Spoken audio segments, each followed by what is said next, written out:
How strong are the boundaries between society's different social classes? Is there any way to the top from the bottom that's both realistic and legal? Or is there none at all? I'm Angus Stewart, and you're listening to episode 17 of the Translated Chinese Fiction podcast.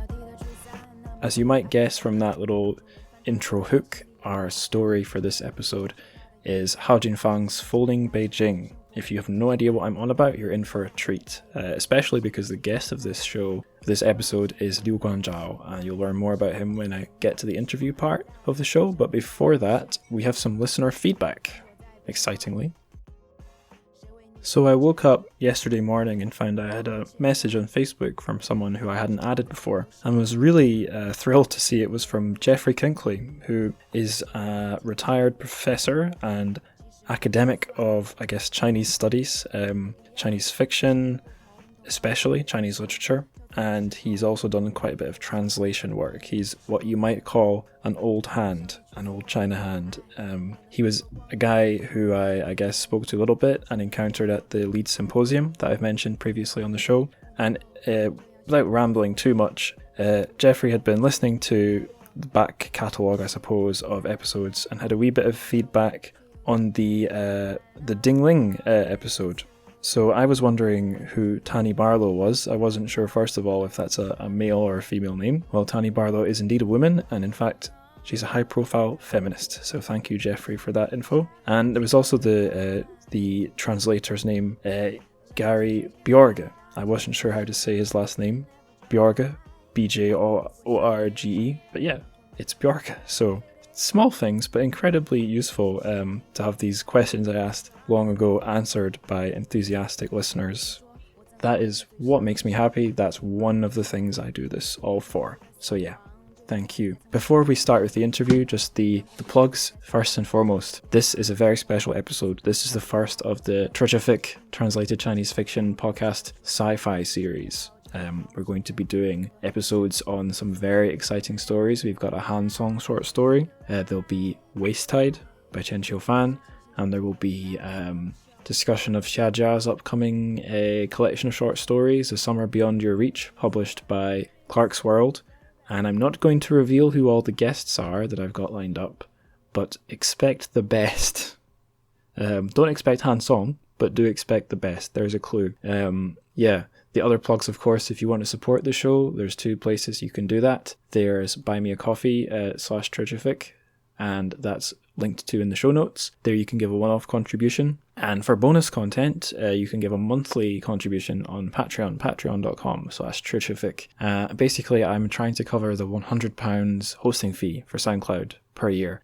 And those are the two places where you can help me out with that. Of course, the best way to support the show is not financial, it's social. Just tell people about it. There'll be a funny joke at the end of the show where I tell you to tell your dog. That's a tradition. But yeah, I've rambled for a good 4 minutes or so now, or almost 4 minutes. It'll be less after editing. So let's stop the rambling and let's get to the interview with our awesome guest, Liu Guangzhao. So I'm on the show with Liu Guangzhao, or on the line with him. Now, he's the leader/member of the Chinese Sci-Fi Club down in London, aka, and sorry if I mess this one up, 科幻研究在伦敦, and he's also a PhD student at UCL, University College London. He's doing a thesis that compares the British New Wave, although asterisk on that, of science fiction, with the present and perhaps contentious new wave of Chinese sci-fi, because some people say there is a new wave.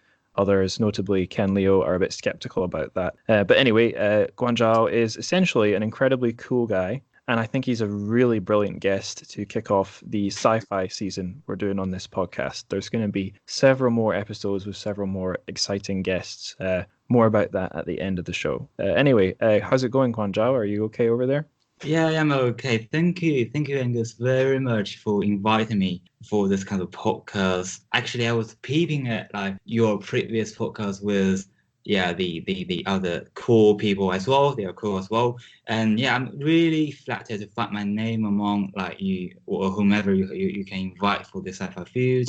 I don't know whom you have invited, but it feels like there's a picture and there are lots of the big names in that picture, and one Yes. and me. So actually, I'm not feeling that I'm qualified to be with him, but also very much thank you for having me.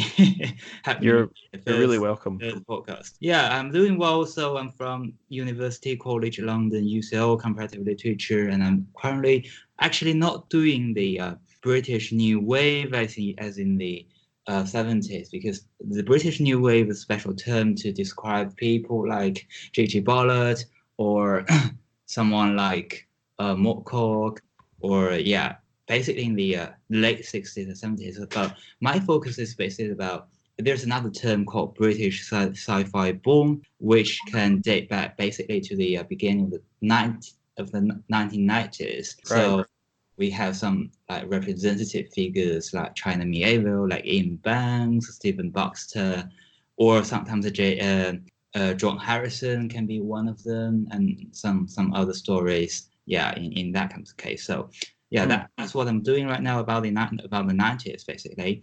And for the Chinese part, yes, we call it the Chinese New Wave, also from the 1990s. But Ken Liu is not the one who proposed it, I think. No, So I we think he's skeptical of the term. yeah, skeptical. Yeah, we got this someone from it's a very important scholar for Chinese science fiction studies, based at Wesley College in Boston, I Oh, I think. know. It's Song Yeah, Ming Wei, isn't it? Song Mingwei, yeah, Professor Song Mingwei. Yeah, he's quite influential right now, and we have a special nickname for him as well. He was called the Godfather of Chinese science Oh, overseas. So yeah, that name was I think given by Professor Wang Dewey at Harvard. So yeah, right. you So got such that a makes name. three nicknames now, doesn't it? Because he's Godfather, Ken Leo is Buddha, and Neil Clark of Clark's World is Angel. Is that right? Yeah, exactly. So we've got a holy trinity. You got Trinity. Yeah, people like Trinity here in this case. Hmm. Yeah. Right. So how did we meet? Can you tell us a wee bit of that story? How do we meet? Yeah, I you think and I. just at the Leeds Symposium back in the last month, October. Yeah. Yeah, I was invited by and you as well by I think Sarah and Francis from Leeds University. Hmm. Uh, I forgot the exact name of the center, but basically it's kind of the Leeds Center for New Chinese Writing, I guess. That's the one. Yep. That's the one. Great. So they were having kind of a symposium, inviting also some very famous people like Xia Jia, like Chen Qiufan for Chinese science fiction. They are the writers, and also for some translators like Nikki Harman, like Michel Dieter, and also some even more exact names like Professor Kenkley, right? Yep. He was Um, there. yeah, he was there. It was fantastic, and you and me as well. Hmm. Yeah, that's the thing. So yeah, Yeah. I imagine you like in the coffee bar.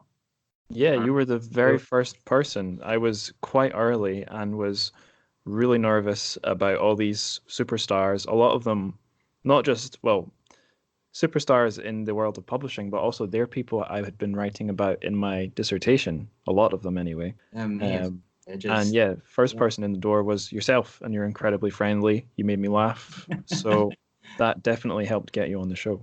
No. You're the same. You're the first person I met also. Just like after very early train from London Euston, which was even delayed, and to Leeds is a very early train, and I got some coffee on the train and some coffee with you, but Hmm. I still feel really tired on that symposium. But yeah, but I was quite fresh. I'd stayed the night in Leeds overnight. I But yeah, wish. you did a pretty good write-up of the symposium in Chinese on the Chinese Sci-Fi Club's WeChat account. Oh yeah, Do you that. want to tell us a wee bit about that WeChat account? Oh yeah, that WeChat account is basically what I did in London. My friend and I are running a kind of Chinese science fiction reading group monthly in London. So that WeChat account is basically sorry, is serving for the purpose of like promoting the information, writing some reports of the reading group who had we in which we will talk about several Chinese short stories and novels as well, but also writing some reports in terms of the conferences and symposium. Basically, I attended like this one at Leeds, and also I've written the conferences at Oxford, Lancaster, also here in London, Birkbeck as well. Yeah, so that's basically technically it should be for the reading group. So it's like an official account, but currently I am the one who's running it. And my friend Angela, you didn't meet her at Leeds. She wasn't there. She was the one of the co-organizers with me as well, and she's been responsible for the Twitter and basically Twitter and mailing list for the emails. So yeah, we are available with basically everywhere: Facebook, Twitter, and WeChat. Yeah, quite approachable, I think. Awesome. I'll definitely take a chance to ask you a wee bit more about the group later on in the episode. I'm just going to plug, as well as your write-up, Nick Stember did a really good English language write-up of the symposium. And if you are not a reader, if you just want to digest everything by audio, on this podcast's Patreon account, I rambled for about an hour going off my notes, recalling everything I could. So there's that there as well. Now, Guangzhao, is there anything I haven't mentioned about you or your work before we charge into discussing the text, the story for this episode? Yeah, well, I think you have done an excellent research for me. Yeah, yeah, I don't think so. Yeah, we can continue. Well, thank you for the compliment, and let's proceed. So our story is Folding Beijing, or its original title, Beijing Zhidie, and the author is Jingfang. This is a pretty awesome story, and Guangzhao, you didn't write it. Jingfang wrote it. You didn't translate it. Ken Liu translated it. So, although listeners might already be able to guess, what's your connection to this story? My connection to this story, yeah, as you said, I didn't write it and I didn't translate it. I wish I did, but I can't. So actually, this story, the name of the story, came to me. It's not very early because I the same with you actually. I got this name after it won the Hugo Award back in the 16th. But I didn't read it right after that. I read it like in this year when my friend Angela and I were trying to set up this kind of reading group in London, and that was in April. I can recall that was in April, and we were discussing which text we are going to use for the debut. And we just came out with a kind of idea that the debut novel shouldn't be too science fictional, and it has to get some special ideas on how can we expand, because we have to set the tone for our reading group. It isn't by the debut. We have to set our taste or interest in this way. So we think the science fiction is not only about science or science fiction, the so-called hardcore science fictions. It should have some connection to our present reality. Connections to what we have here and now in our presence. So we just get this kind of Folding Beijing, which is perfectly match our theme and our thoughts in that case. So we just get this one for a debut. I read it and we discuss it, and I write a kind of a reading group report on the WeChat platform. Yeah, so that's basically the connections to me with the story. Right. Did anything really interesting come out of that discussion you had in the group? Yeah, we did, because that was basically the first one. So I wasn't very sure how to run the reading group. So we just get in the room and sit in a circle and very friendly, actually, and flexibly and friendly exchange some ideas like, have you finished reading this story? No, I haven't. But you don't have to. So I just got run through the story again, full of spoilers actually, and it just basically tells them what the structure about the story, how can we manage to proceed from this structure to get some deeper meanings hidden behind the surface, like the uneven structure, social structure, or this so-called social stratification, different classes, and how this kind of unevenness, how is it related to the neoliberal social discourse we are having right now, and what kind of role does capital plays in that, we mentioned a lot of things, but yeah, if you just, I can't recall right now, but I'm confident that I mentioned some of the very interesting ideas in the report I wrote for this. And just you can read to Chinese. check. Oh, sorry. What were you going to say? I wish you can read in Chinese. I cannot. But any really determined listeners who can't read Chinese, I'm sure you could find the article and maybe run it through a translator. But if you can read Chinese, then that account, Sci-Fi in China, is an absolute treasure trove.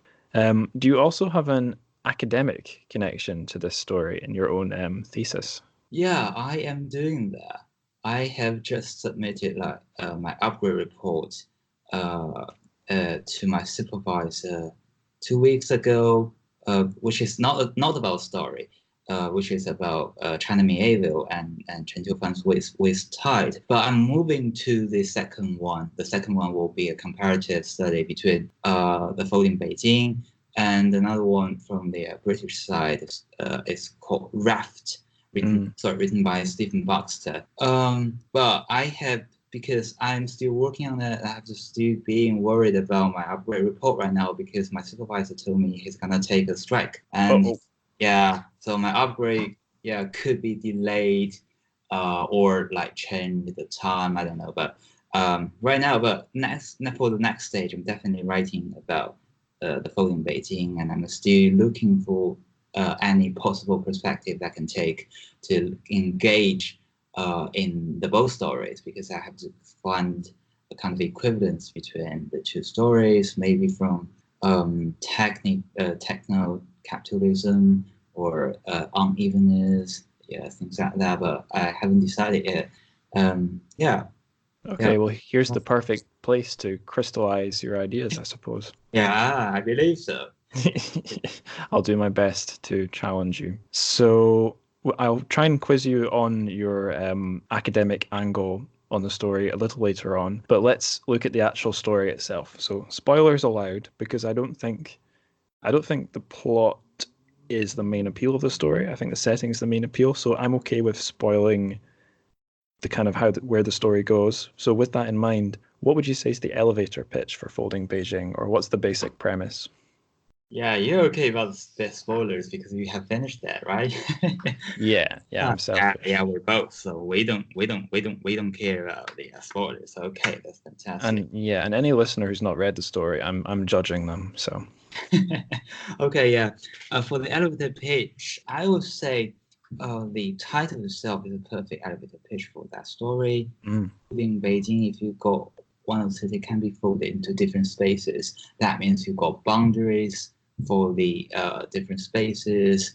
You got exclusion in that case. The people excluded or separated into three spaces, and basically according to their ability or capability in engaging this capitalist or neoliberal social discourse I think it's a near future perspective. Yeah. Mm-hmm. Yeah. So to clarify that for anyone who's not encountered the story before, it's a folding version of Beijing, which portions society into three classes.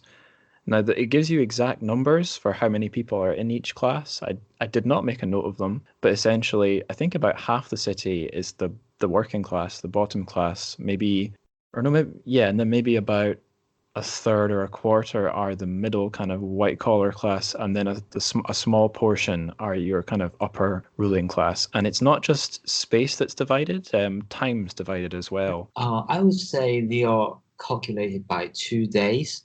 And the upper class, which is in the first space, they can enjoy like 24 hours. Mm-hmm. 24 hours. Again, I was dumb and didn't make notes, but that sounds about right. But basically, I forgot the exact time they can share. But basically, the upper class, the first space can enjoy the time. Yeah, they get natural light as well. They can go 12 hours, I think, and the second space go 8 or so. But no 24, 12 and 8. Yeah, basically like that. Basically In, like that. in Like any case, you got the upper class have the best deal. yeah, you got what I mean by the first space can enjoy the most of the time, while the bottom space can just get can barely got enough time for their living. Actually, they just struggling from the limited time budget and trying to get things done as soon as possible, and they are also limited into a very small space. Each person can get a very small room, and they have to be hide or stay in the room when the folding stuff take place, and they have to endure this kind of change of the city, and they have to sacrifice their space and time to whatever beyond the upper classes, the middle classes, yeah, things like that. So the space and time are both folded in this story. But forget about the time. I forgot the time. Sorry. Yeah, same. It's my fault. It's my job to make notes, and I did not note these specific things. But I think it's an interesting point that Hao Jinfang, the author, she gives you the numbers that divides the time and also the population. It's all quite neatly laid out in that way, and I think it's to the benefit of the story, not the detriment. What you were saying, so I noticed you've said neoliberalism and capitalism quite a few times since we started talking, and that made me something occur to me that didn't quite come to the forefront of my mind when I was reading the story or rereading it recently. It's just how much of it is about work. Every single character, from what, as far as I recall, has a job. Even the upper class characters. I don't think we meet anyone who's not working. We meet one upper class character who doesn't have to work but chooses to anyway. Yeah. And then contrast that with your lower class characters who are all, like you said, they work and then they get forcefully put to sleep by the sleeping gas, and that's their life. But yeah, it's totally a story with an economic angle. Yeah, that's true. Because from this story, I would say only through working can a person be engaged in the society, because you have to work, you get into this kind of economic activity in the society, and you can get some meanings in that society. That's your subjectivity. You have to keep working and keep being connected to this kind of capitalist or the privatized market and then the society. Otherwise, you will be marginalized from every perspective. You are marginalized from the society. You can't contribute to this kind of society because you are not working. You cannot making or create value to the society. Actually, that's another very important or interesting thing I would like to touch on. Go for it. Yeah, because we know that the so-called pillar industry in the third space is kind of a waste recycling, right? But I think at around or near the end of the story, when the main character travel to the upper space, and he noticed that this kind of a waste recycling industry can be easily replaced by machines, by robots, that actually no one need to do it. But the so-called upper class people choose not to do it because they have to keep something for this kind of a bottom class to be engaged in, and they have to give some work to them. Although this kind of work cannot make any additional value to the society, they are absolutely in vain, and they are absolutely like insignificant. But so that's the very interesting point in this case, because in this story the bottom class is totally excluded from this kind of social activity. They can't get connected to social to the upper two classes, and what they can do is just limited to whatever they have in the third space, and suffering from the limited space. But they can't. I can't see any fluid movement, especially from the third to the upper two classes spaces. So that's very very interesting to me, at least, because this is the first time I noticed that someone are totally excluded from the society, and in this case, they are more than half the population of the whole city. Yeah, I know we meet one character, Lao Ge, who is from the third space. So third space being the bottom tier or the bottom fold, and he managed to climb up through the army, but even found that he had to keep advancing. If I remember right, he had to leave the army because you needed family connections to get right to the top. So you're right that there. It's not at least in the story we see one case of a way to get to the top, but it's not fluid. It's not necessarily fair, and it's the army. So in a way, it's outside of the actual normal economy. It's through the state this guy gets to the top. Yeah, only that one, I think, from the military, I think. That's really exceptional because I can barely recall that he also talked about things like, it can't be happening very often. This is only a special case, things like that.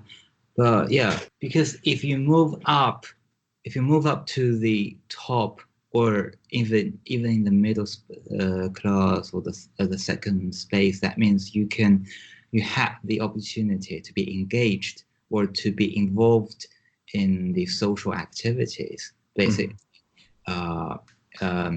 Basically based on like economic activities or capital exchanges. But if you don't have that capital, if you don't have, even because I think someone at the top mentioned that although we have some inflation in the first two spaces, but that kind of inflation cannot travel down to the bottom because they are totally segregated.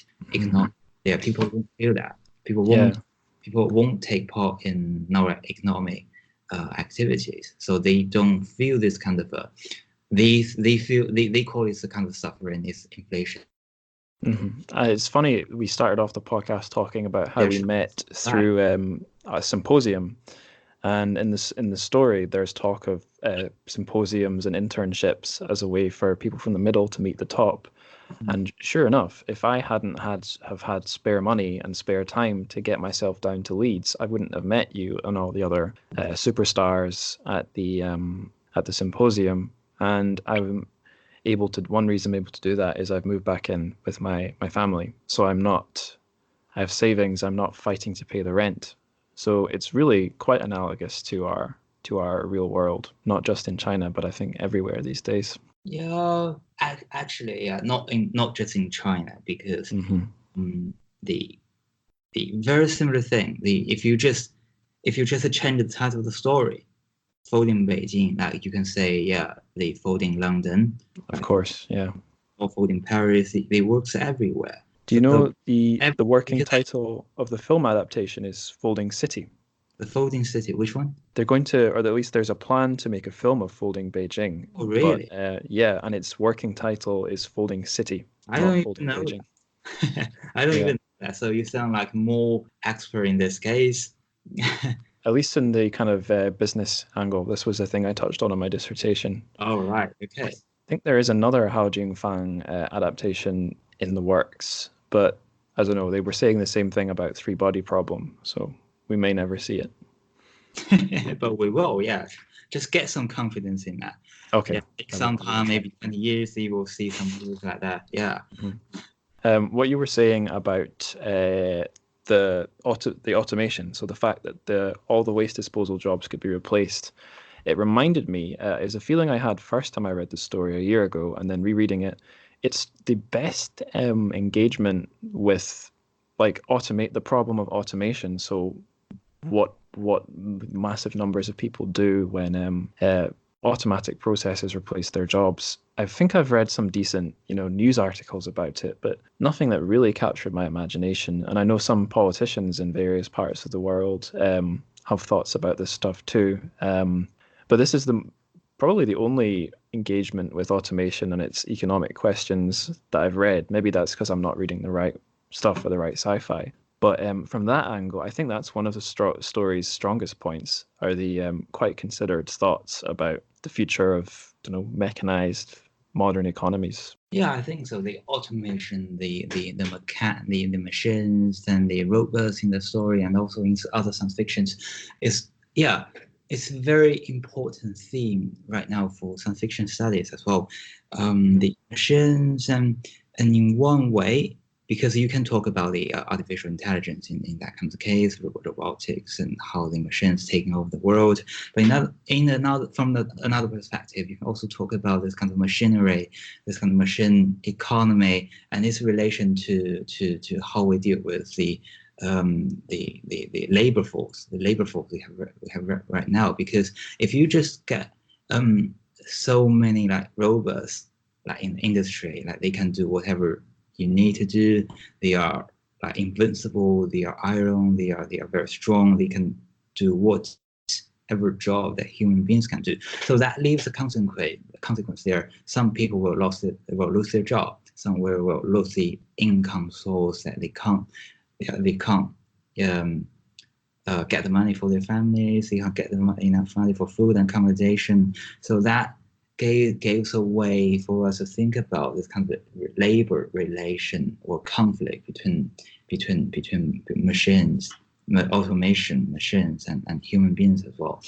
But in this story, I would say whatever, because this choice, whether you choose machine or labor force, human labor force, is very importantly based on a calculation of cost and how much you can earn. If you notice, one of the ways, like you just introduce automation to your plant, to your company, and it will generate far more profit than it can get from the labor forces. So you will choose the automation as well. But definitely you will choose if you are the boss of the company. But if in the other case you will choose the humans.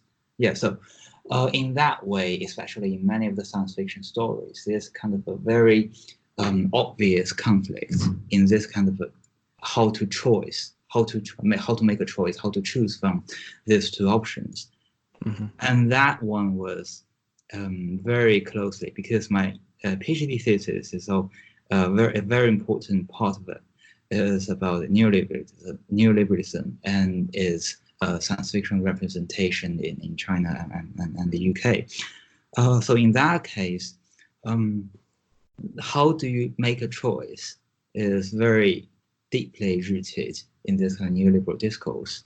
And you can get enough money from one of the ways, you will choose that. But other ways, it seems like the capital is one of the most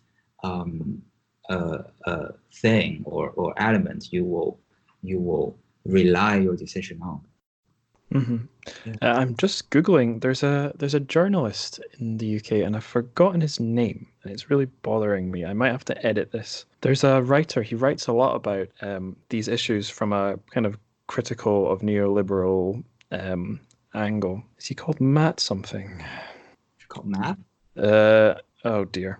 I'm gonna have to look this up later. It's okay. Editor's note, it's Paul Mason.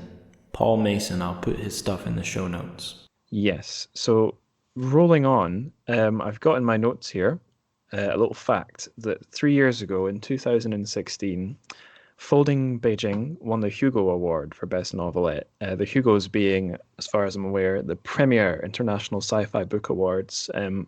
Notably, Three Body Problem won I think the top Hugo Prize a few years before this. So do you think Folding Beijing is a deserving winner? I guess we probably think it is. But also, how do you think Folding Beijing got that prize?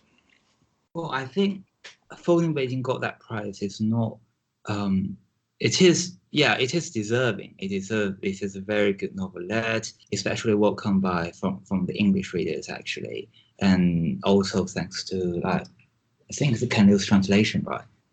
His translation was really helpful in this case. But that's the interesting stuff in China, because this story is not that successful in China. Right. Yeah, I read some comments for that story. Some people are criticizing basically the quality of the writing. They think the writing itself is not that good enough. But you know what? Even the translation this kind of stuff will be lost Mm. to translate from Chinese to English or English to Chinese. The writing quality or writing characteristics of the original writer will be inevitably sacrificed from maybe to different degrees, but things are different. Especially, that would be based on the translator himself, Ken Liu himself in this case. But from the perspective of the story itself, some people, like in China, some science fiction readers, they will say the this story is a bit too soft from their perspective. Because kind of hard, the so-called hard science fiction is very welcome. It's always welcome because we got in China we have 3 big names in the hardcore. Yes. And you got that. So Wang Jingfang, Han Song, and Liu Cixin. Is that right? No. It's the Chinese writers. I mean the American. Oh, right. I mean, and the Western 3 Western big names. Basically, it was Isaac Asimov, Arthur C. Clarke, and also Highland. Yeah, they are the 3 that recommended that were recommended all the time.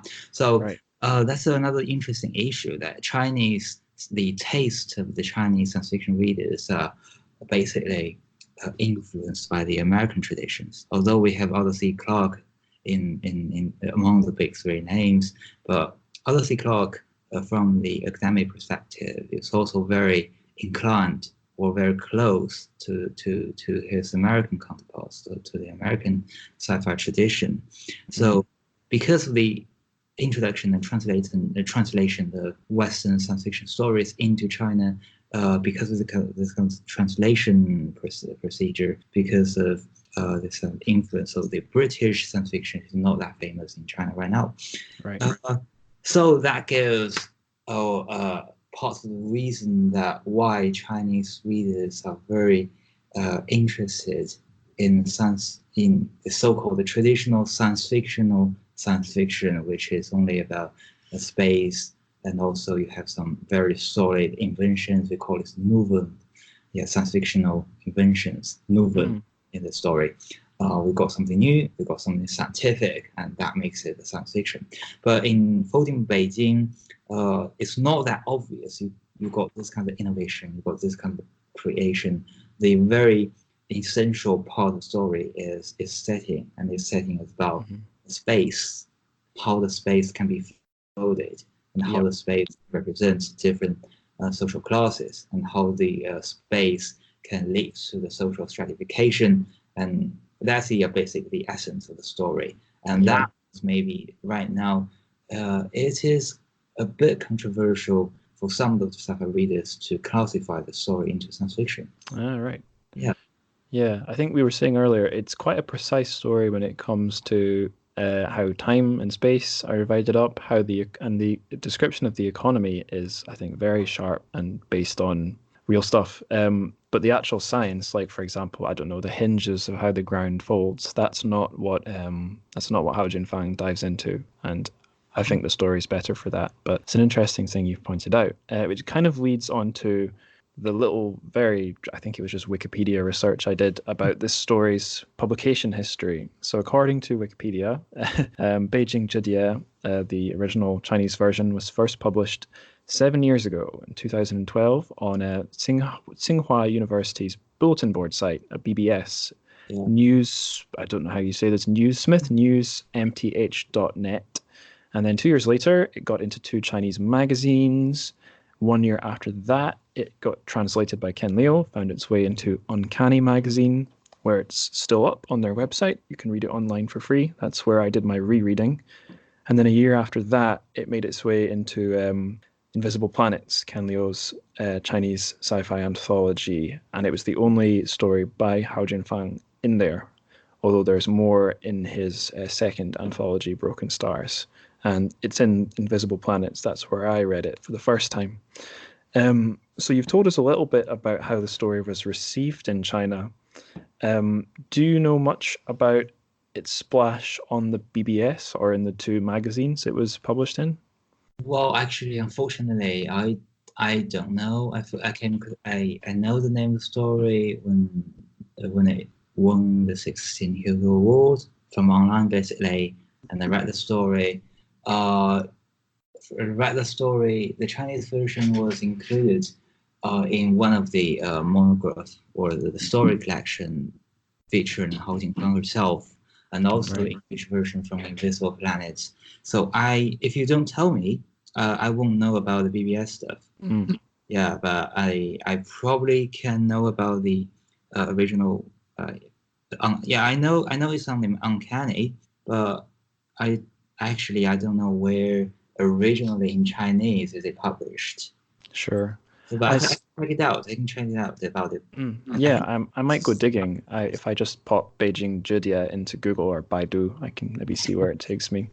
I found it just in the course of this podcast, it's really interesting to see just how many novels that I've done episodes on got their start on not just online fiction websites, but bulletin boards.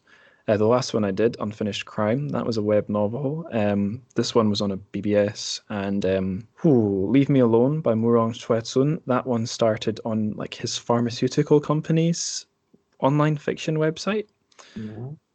Yeah, it's really interesting to see how much stronger online or like web novels seem to be in China versus in the English language. Do you read any web novels, or are you Well, more of a print and ebook person? I'm not a person very up to the web novels, unfortunately. But Mm. if because you were there in the symposium. Oh yes. Well, yeah, there's a PhD from Leeds. There are two actually, Mhm. from the same panel with me, and they are talking about how this kind of Chinese web novels are accepted or getting a larger attention internationally even, and they were using data to describe how Chinese web novels are, how many readers on it, and how they comment on the stories, and what's the difference between the Chinese readers and its international readers. But anyway, in China we got very large corpus of online novels. We got several really huge platform for that. But I can only recall one of them is called Jingjiang, and Mhm. the one sorry, I should have got that, but I really am not really good at that. Oh, I know the Tencent one is Qidian. That's the one Yeah, I know. okay, TDN as well. Yeah, we got several Mm. really large platform, and you can there's a countless, literally countless novels written by countless writers even. But we also have we indeed also have some really big names for the web novels. They only publish online. They only share their stories online, and a few of them can be published physically by some of the publishers. But yeah, basically they are just online. And my girlfriend is a huge fan for online novels, but unfortunately I'm not. But I can ask her about how the online literature in China developed. And there's also another PhD at SOAS, my friend at SOAS, and she's been doing the online Chinese literature as a literary phenomenon, basically. And she's Mhm. doing this kind of strong female characters in the stories, I guess. I'm not very sure. Mm. I can check with her later. Yeah. Sure. Yeah, I do think it's interesting that so there on sites like Qidian, there's an awful lot of, I guess, what you would say, the kind of stories you'd only find online, like very genre-ish, very made for those readers and that market. But then we also have stories here like Beijing Jidea, which is, I don't know what I would kind of call it, like amazing literary speculative fiction, also which had its birth on a bulletin board. We also So yeah, do you know Three Body Problem of series? course. Three by Yeah. Xin, and there are fourth one by a different author, which is originally Oh on yeah, Bao Shu, English of name is The Redemption of Time, also published by Tor and Head of Zeus, yeah, and the same kind of book cover design as Three Body. yeah. So they are kind of how do you call it? The four books in series, the trilogy after the Oh, Do you have names? Quad or quin? I think quin is 5, so that would be a quadrilogy. Although I think they usually go for series or cycle because it doesn't sound as dorky as quadrilogy. Fancy term. Yeah. And you could keep on going. You had 6, that would be a sextilogy. 7 would be a sept, but then it gets ridiculous. So you just say series. Okay. But in theory, you could use those words. Yeah. So I think we've talked enough about web novels. But what is my next question? Let me see. Oh yes. So this is about the real Beijing. I've only been to real Beijing twice, both quite briefly. Although, of course, I did live in Shanghai 2.5 years, so I've got a little bit of an experience of a mega city, and definitely you can really feel the social divides, huge gaps between not just people of low and high income, but like the buildings and the communities. It's like side by side worlds. So the question I'd have for you, I guess there's two. Have you spent a lot of time in the real non-folding Beijing, or do you have much experience in even a city like London, never mind Chinese cities, that Yeah. rings true with this story by Hao Jingfang? Right. I have been in Beijing several times, but none of them was longer than 3 days, I guess. All right. There to visit, to go to the airport and to go to visit some of my friends before going to the airport. And I went to apply for my visas everywhere. But basically, that's why I find myself in Beijing. But I have spent some time in Shanghai with my girlfriend. I spent like more than 1 year, I think. But that's not enough. I also live in London for quite a long time. But basically, I think this story is, yeah, as I said before, it's not only about Beijing. It's about basically every megacity. It's not even to be a megacity. Every place in the world, actually, because I read a kind of a interview of Hao Jingfang on why she was writing such a kind of story. I forgot where I get that idea, but somewhere, yes. And she said that before she wrote the story, she was like working in Beijing, and she got very regular life every day, and every morning she just went into the skyscraper, very tall building skyscraper to find her office. And before that, she will say hello to the reception, and also she will say like something to get the food delivery for lunch, and she will say thank you. But she soon found out that these people are actually from different spaces. They are connected by saying this kind of brief greetings and saying thank you, saying hello every day, and they are connected, but they are not the same, because that is the only way. The hello is the only word probably you will say to the reception, even throughout this year. Yeah, you mean that's the only standard Mandarin this worker knows? Actually, yeah, that happens everywhere. Yeah, that happens everywhere. This kind of because her idea basically is that although we live in the same city, but we are not living the same. Okay. I see. Space in an abstract sense. Yeah, that's her point. Right. Although Very true. you and your reception meet every day. You can shake hands. You can do that whatever you like. But basically, you are from different space, and you like the place of some people does not belong to other groups. So that's what she got why she got the idea. So she just came to what if Beijing can be folded into spaces and put this kind of invisible, because in our real life, this kind of boundary is invisible, but make this kind of invisible boundary visible in the story and tangible from the experience of the main characters in the story, and to visualize this kind of the stratification or segregation, actually, the segregation of different social groups, and how they interact with each other, and how they are separated from each other, and how they, as a city, as an entity, all this kind of groups can make up the city from different perspectives. Even where I'm sitting right now in the suburbs, you can feel it, because the little little road my mum lives on, it's totally middle class suburbia. Everyone has a garden.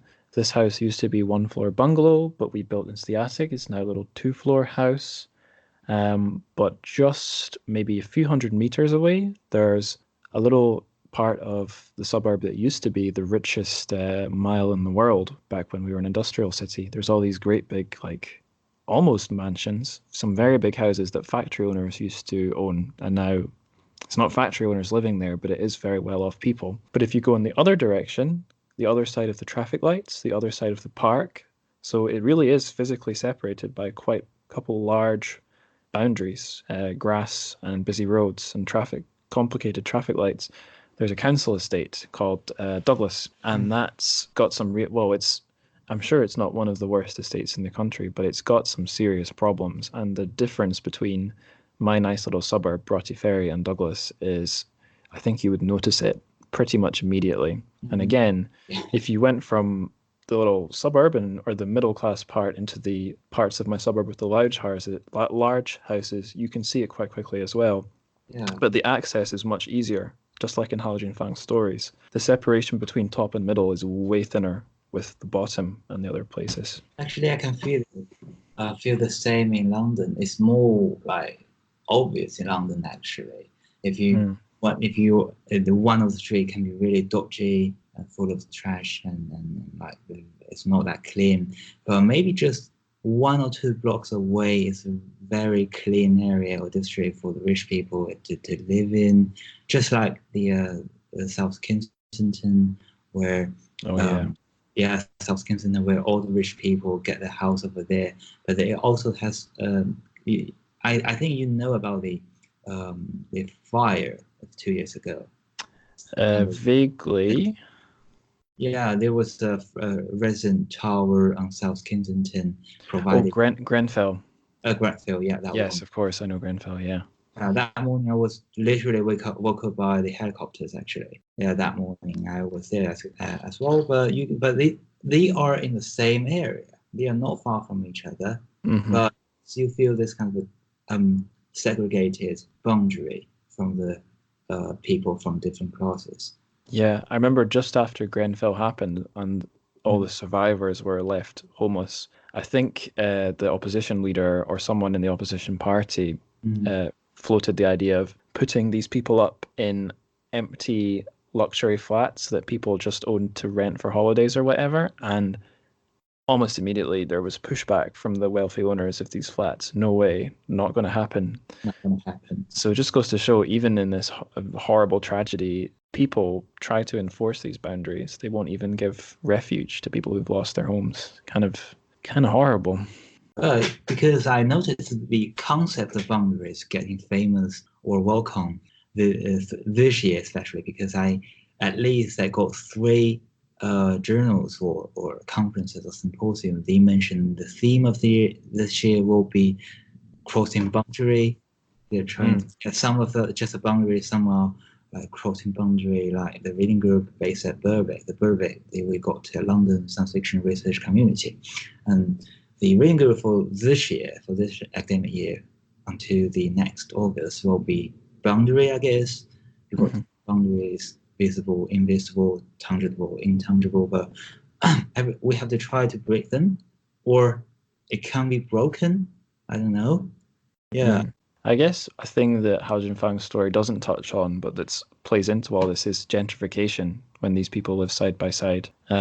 Just a wee recommendation for listeners. There was a really good film just this year or last year from America called Blind Spotting, set in Oakland. I think, is that in California? And it follows two... Sorry?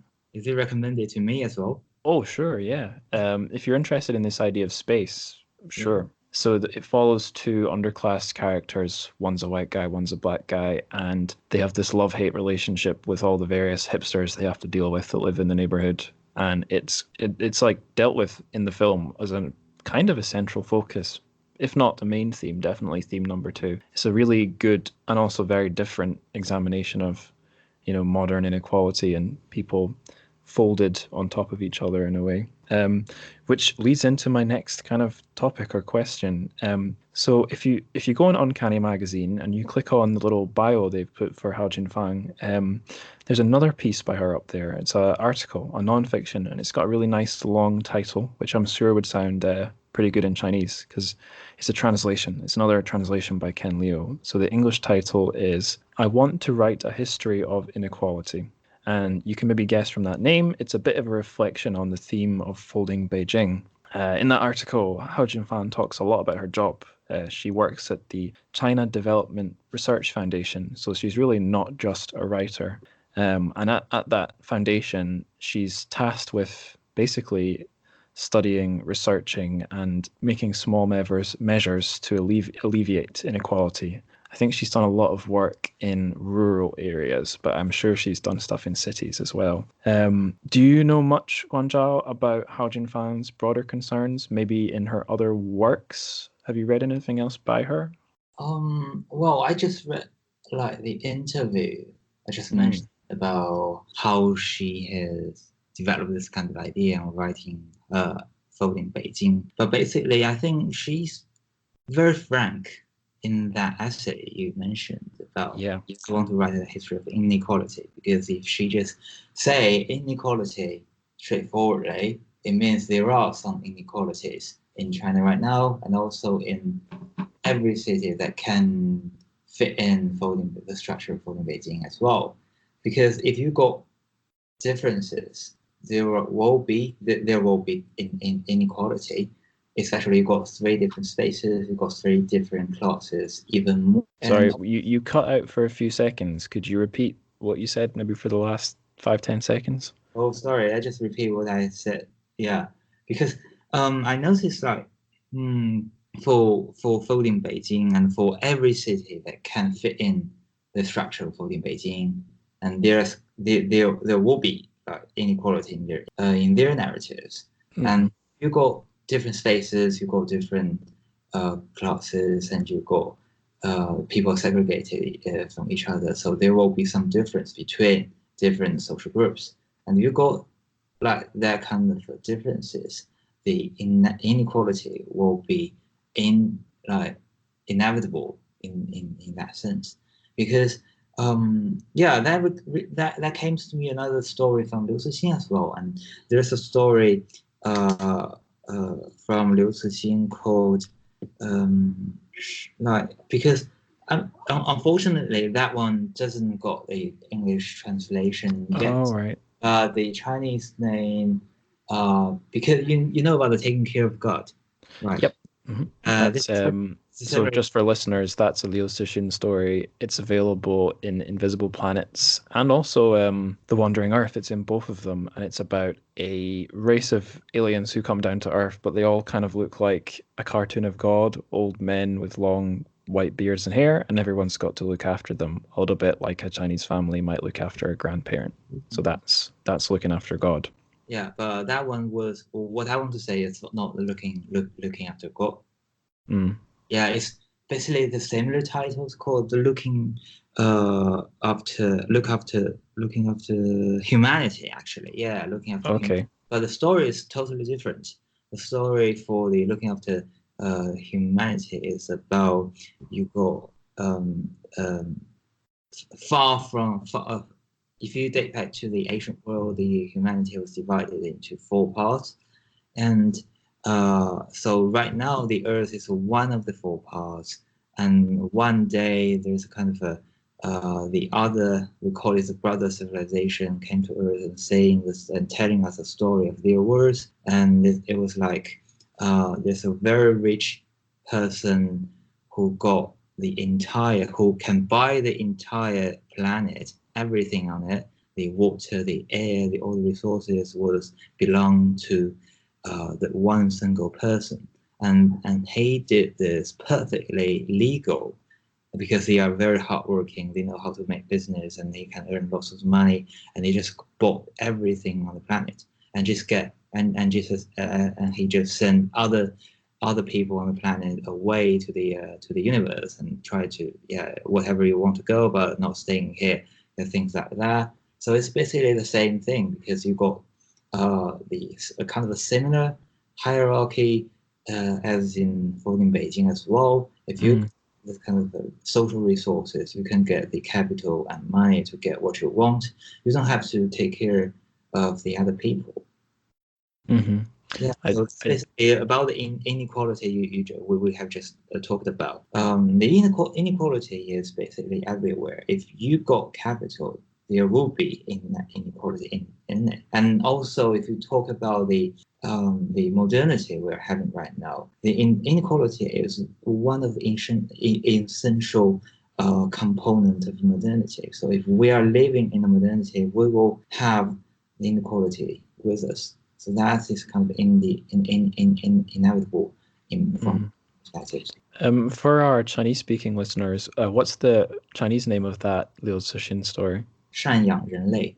Can you teach that to me? Yeah, 赡养 means 赡养. And 人类 is humanity. Okay. Or human beings and mankind, whatever, just 赡养人类. 赡养人类, taking care of humanity. Thank you very much. Yeah, what you were saying about how Jingfang and Liu Dalio being kind of aligned, it seems right that they're both a little bit pessimistic or fatalistic in their views. Like just about any Liu Cixin story, he's kind of imagining a worst case scenario and everything's kind of a fight for survival. Yeah. And Hao Jinfang's not quite the same as that, but in that I Want to Write History of Inequality, you're right, she kind of says inequality is inevitable, and if you want to develop an economy, increase wealth, at least from her point of view, one of the results of that will be increasing inequality. And she even framed it in the context of Chinese history. She said a lot of the mistakes that happened at the hands of imperial dynasties was them trying to deal with the inequality and all the wealth that they'd helped to create by managing society. So I don't know, I'm not an expert on such things. It's certainly, her view is quite particular. I think there might be plenty of people who'd want to disagree, but yeah, you make a good point that they're kind of both not optimists in that sense. Yeah, I don't think Hao Jingfang, at least in this story, gets some optimistic ideas, and it's definitely not an happy ending. The story at the end of the story, yeah, because in the story, another thing I found really interesting is about the main character named Lao Dao, right? Lao Dao, yeah. And its stepdaughter, right? Or is it? Adopted daughter, I think. Okay, adopted daughter. Okay, yeah, because he wish. Let's just say his daughter can.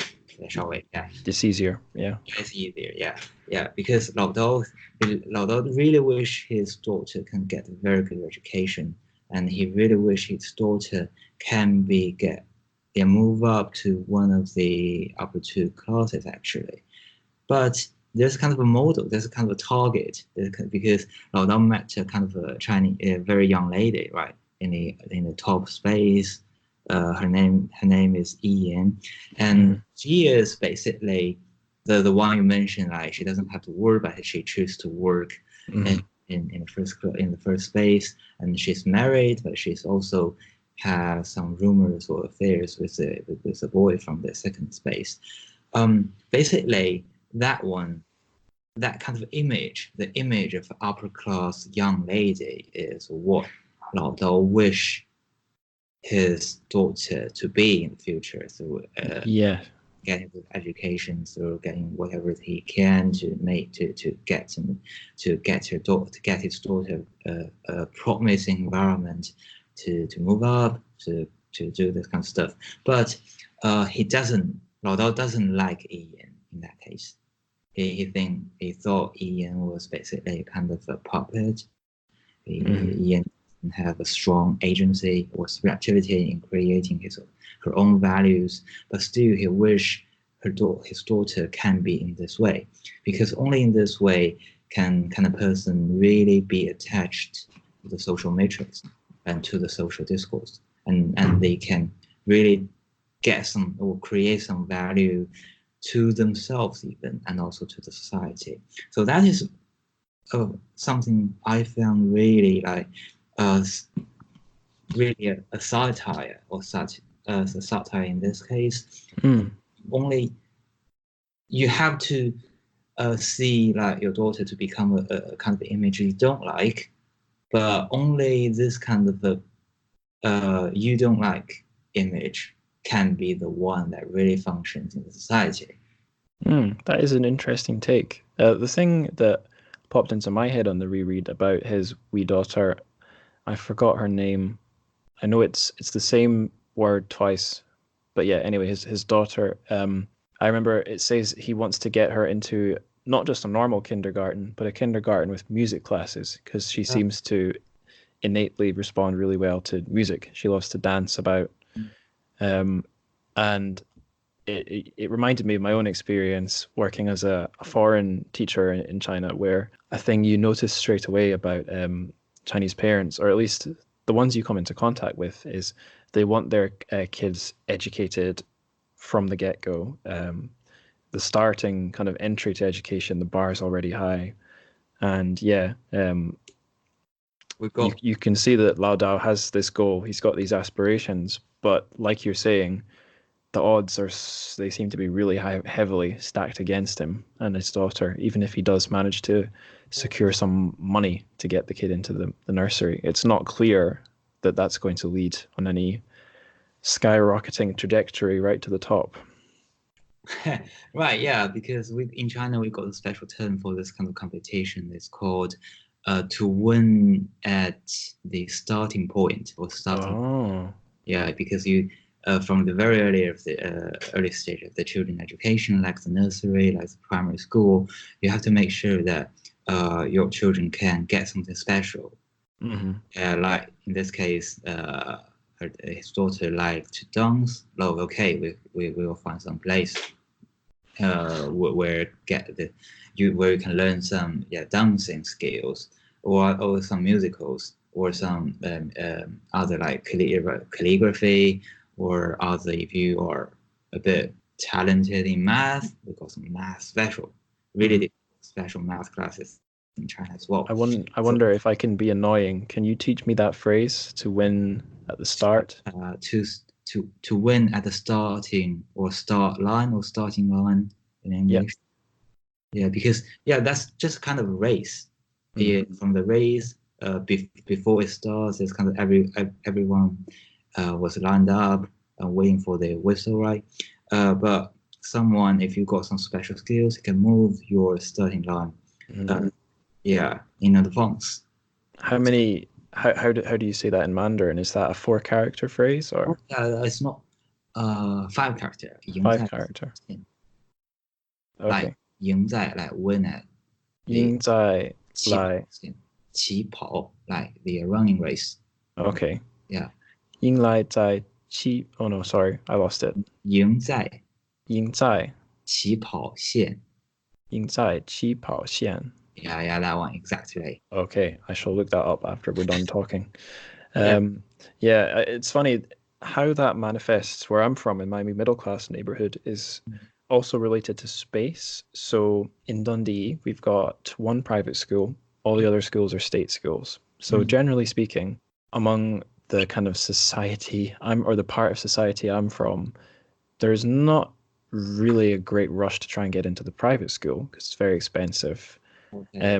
The competition is more which catchment area of the state school your kid goes to, because some of the state schools are better than others, although they're all free and guaranteed. So the real competition is where you get your house, because I see. being in the zone of the best school gets your kid into that school and in theory gets them a better education. So it's probably less intense than China, but I think there's a similar thing just manifested in a different way according to the system. It is the same thing actually. Mm-hmm. Because in China, you know the hukou system, right? Yeah.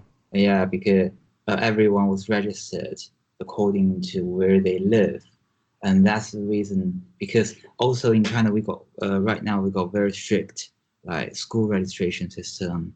Is that it's really difficult if you to get into another school which not belongs to the area you're living in. So that's basically where you buy the house, where you buy the apartment. It is the direct one of the direct reasons or reasons, or one of the direct influences on where your children can get their education. So that's what we call. I'm not sure if I can translate into the right or proper English term, but I will try. That was called we call some houses or apartments located in a very good area in terms of schools and education, and they are called 学区房, right? You can just call it education areas, houses or apartments. 学房. No, 学区. Oh, 学房. Okay. 学 you can say it's a school, like education 学. Uh-huh. 区 is area. Okay. And 房 is house. Like, yeah. Oh, lots of good vocabulary in this episode. It's a Chinese class. Yeah, thank you. I have to pay you some money. So here's a couple terms. I want to get on to talking about the actual story, and food jumped out at me on my first reading and the second. So I noticed in third space, the dish that I would really want to eat that's described more than once is, I think Ken Leo's translation calls it hot and sour soup. I would imagine that's probably Suen La Fun, sour spicy noodle soup. But in the middle zone, I think we only get one description of food, and it's maybe the most sci-fi. Well, aside from the folding city, it's maybe the most sci-fi thing. It's a machine that just makes some decent-looking food for you. Although I don't think it's specified what the food is. But then once we get into first space, I noticed the Chinese food vanishes. The food we see is, I guess there's sanwen and there's sanwenzhi. There's salmon and there's sandwiches. So there's Japanese sushi and Western like snack food. So it felt to me, if there was anything going on there, it was that there's a little bit more authenticity in some ways, or a little bit more locality down on the first, the lowest tier. And then the higher up you go, the more globalized and international and kind of homogenous things get. Did you get the same impression, or do you think I'm talking nonsense?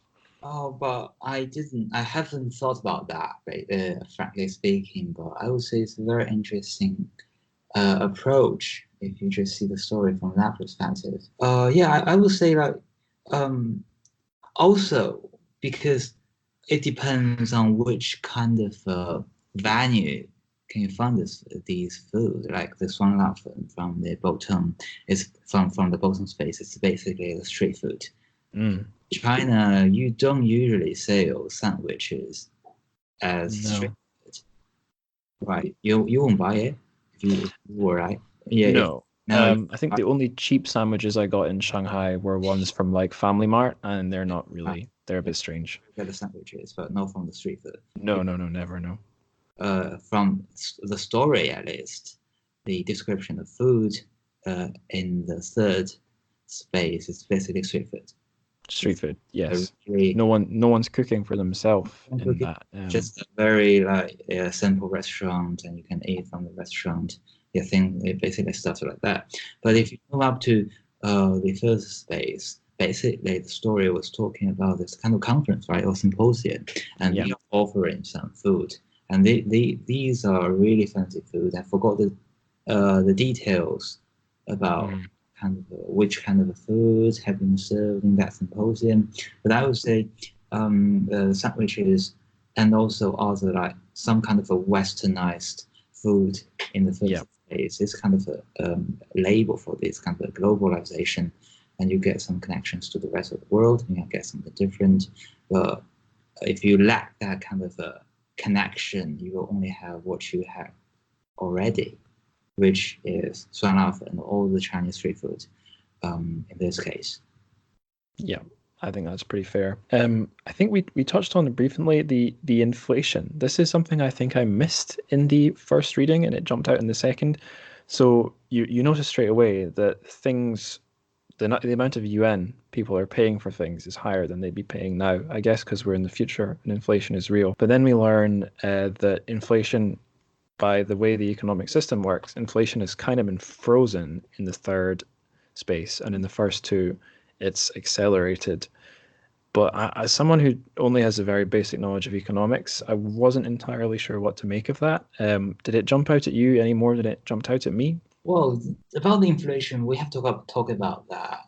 I noticed that, yeah, when I was just reading the story for the first time, because it really came to me from the perspective that the inflation is a marker that that means that this kind of a people or a social community in the third space or the bottom space of the fold of the in the folding Beijing is that they are totally segregated from any kind of social activity from the upper two spaces, and especially from the economic perspective, and because the inflation should be something universal to society, and technically it's kind of the rising of price comprehensively or universally in the price.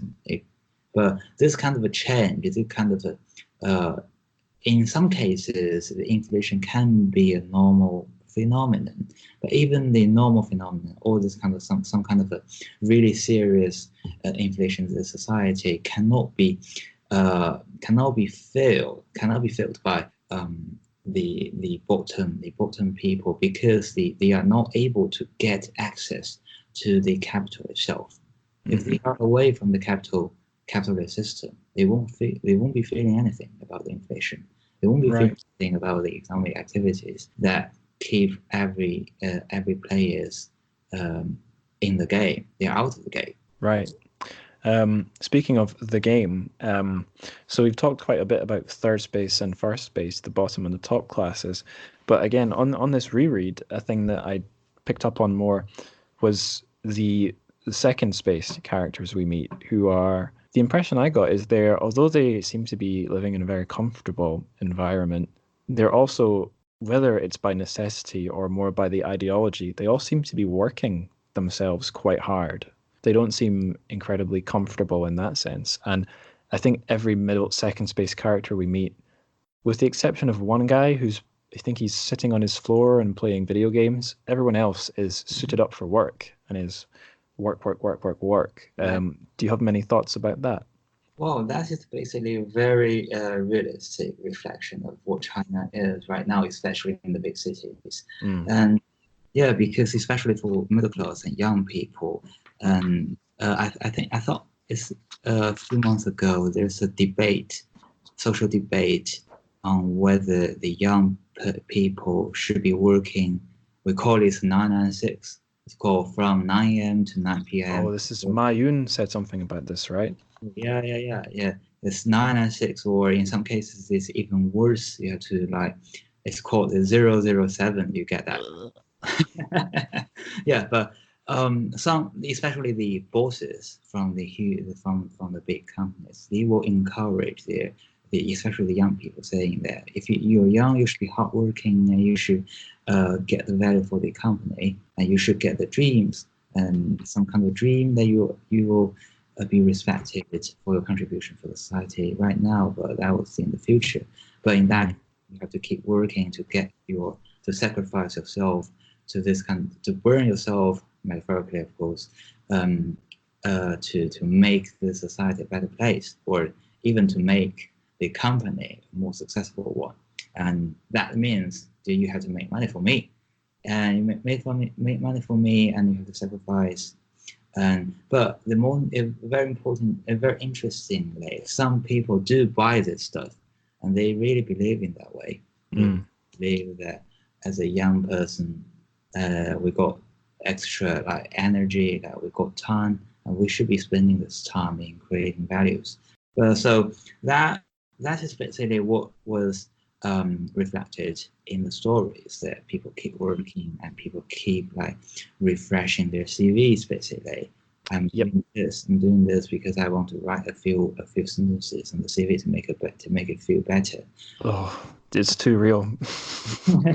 Oh man. That's why part of the reason why I got the Leeds Symposium. Don't say what. I'm not. Yep. The symposium is on the CV, or if it's not on the CV, I try and shoehorn it into interviews or the covering letter. Oh yeah. So that's basically what we all are doing right now, and that from some perspective, it is kind of a digitalization of a human's subjectivity, because our value mainly depends on the words and sentences we put on the paper, we put on the CV paper.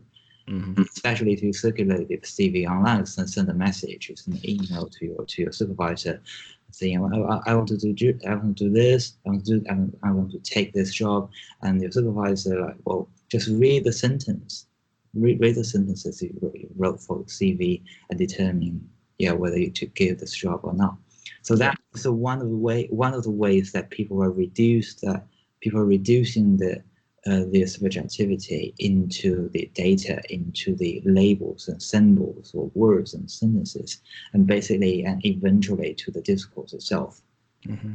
So we've got 3 points on that. So one is I was looking over my CV recently, and I noticed in the address part, so the address I'm at, I'm assuming no listener is going to come and attack me, is 5 Claypots Place.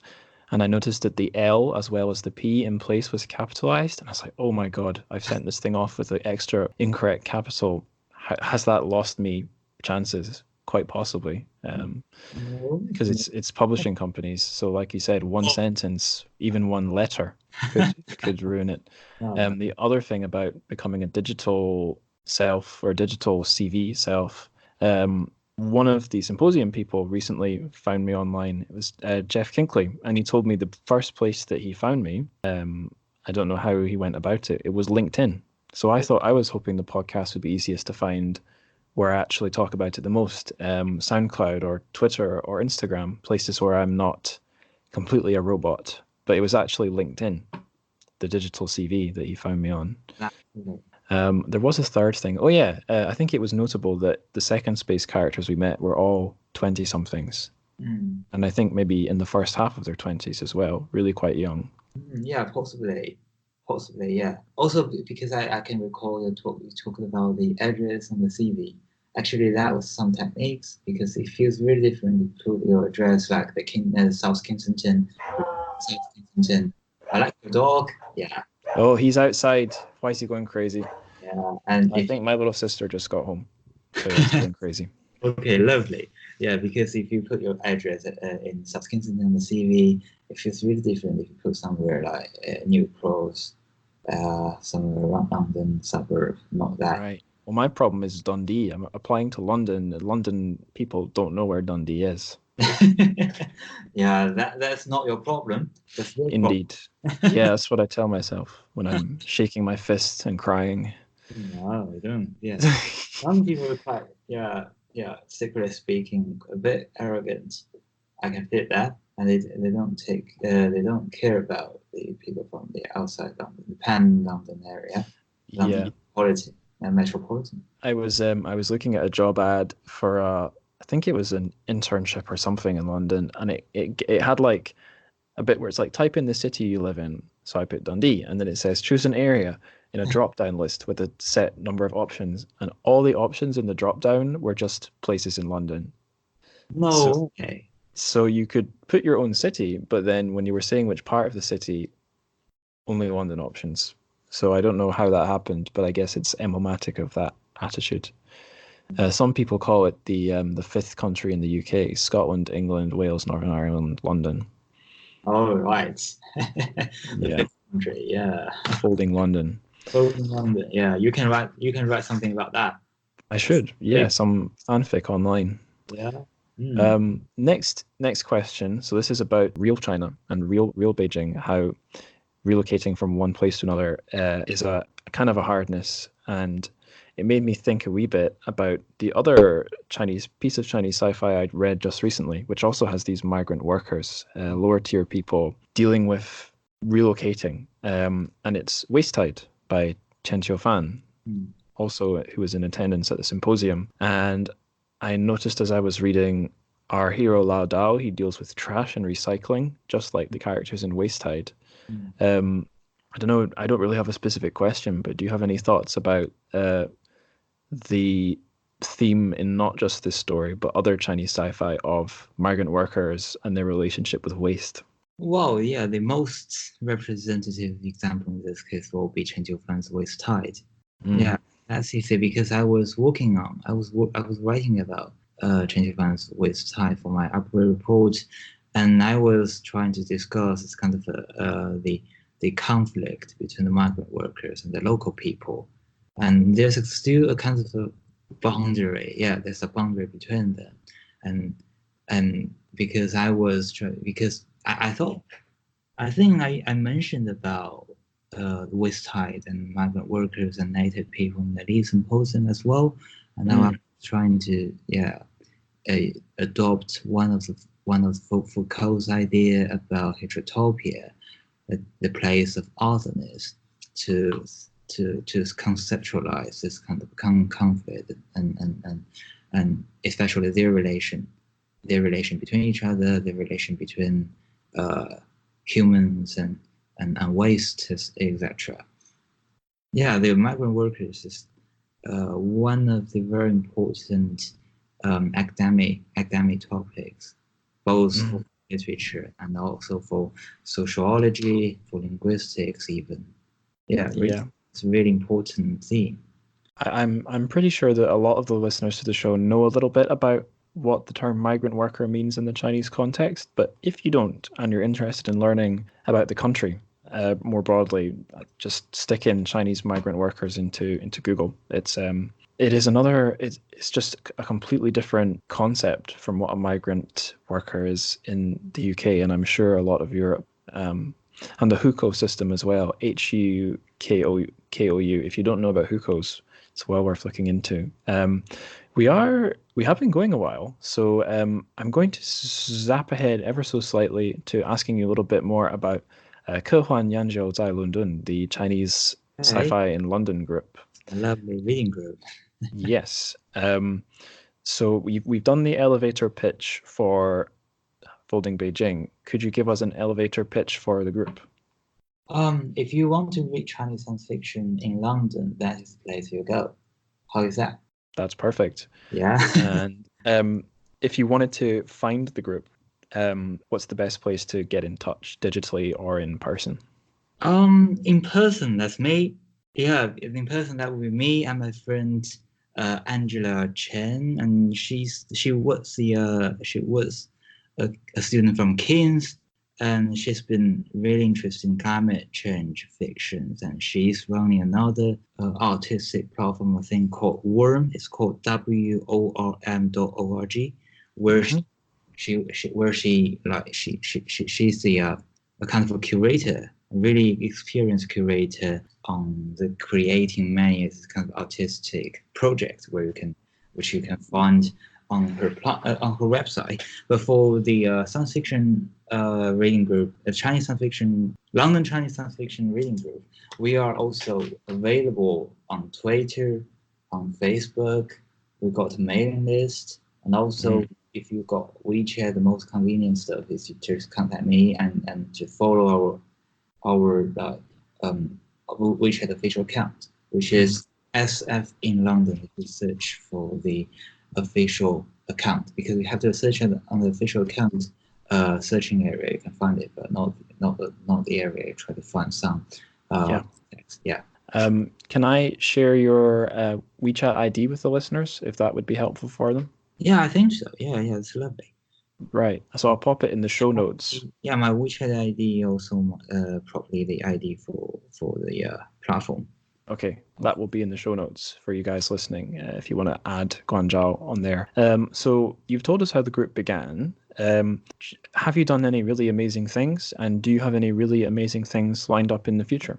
Well, the really amazing things, apart from the monthly reading group, which all are amazing, but we have managed to invite TrChFic in August to give a talk on his thoughts about waste recycling and also about waste tide, the story itself. And that was back in August, and sadly he wasn't here like specifically for us. He was traveling to Dublin for the World Science Fiction Convention. But we still feel very honored to have him here to give a very enlightening and inspiring lecture on this kind of topic. And also we are trying to organize a kind of a conference, science fiction study conference on specifically on Chinese science fiction somewhere in London. Well, it is a very brief idea. We have to talk about that in more details in the next couple of weeks, I think. So because we hope to have this conference in next summer, in next year, summer or September or October, sometime around that. So that means we have to came up with the call for papers as soon as possible, and to contact the possible potential keynotes. Yeah, but that was definitely on the table. So we are thinking about that, and that sounds awesome. We are trying to push it. So you are definitely invited. Oh, hell yeah. Paper. Yeah. Yep, I'd go to London for that, definitely. You've told us how the group began. You've told us awesome things you're doing. What kind of people attend? I'm very curious about this. They came from different perspectives, and each of them got different background. Some are students, some are working, some are Chinese related, whether they are born in Britain or in China or any other places in the world, and also some people from different disciplines. Discipline like we got literature students, we got students from based in education, based in scientific stuff, based in everything. Yeah, basically it's everything. That's the best possible answer. Awesome. Couple challenge. Oh, sorry. What were you saying? No. I like the diversity of the participants. It's really like wonderful appearance to have a reading group. You meet different people from different absolutely different places and background. Crossing boundaries, you might say.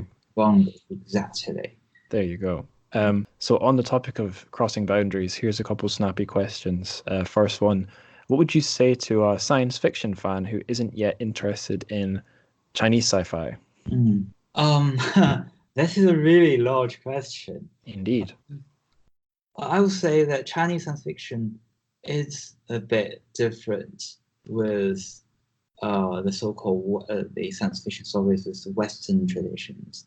But I know the British sci-fi and the American sci-fi is very different from each other. But basically, the Chinese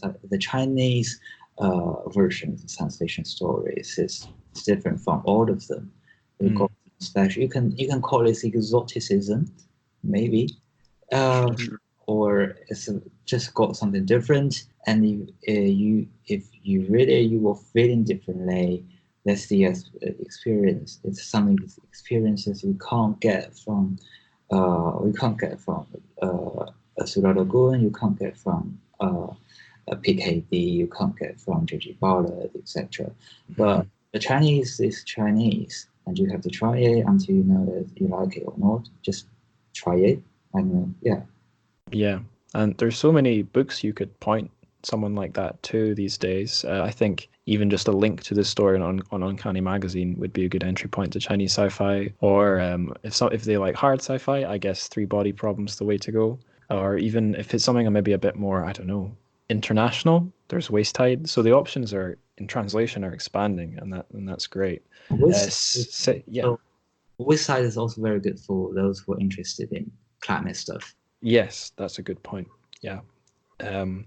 Eco sci-fi. A second snappy question. What would you say to someone who just refuses to read any sci-fi at all? Do you think you could try and win them over? Well, I normally, if I meet some people don't read or refuse to read any science fiction instead, or don't know about any science fiction. They refuse to read. Sorry? Yeah. Oh, what did you say? They refuse to read the science fiction, or they... Yeah. Okay, but... If they're actively against it and you need to change their mind. Well, yeah, normally I won't change their mind. Would you try? Yeah. Science fiction is not...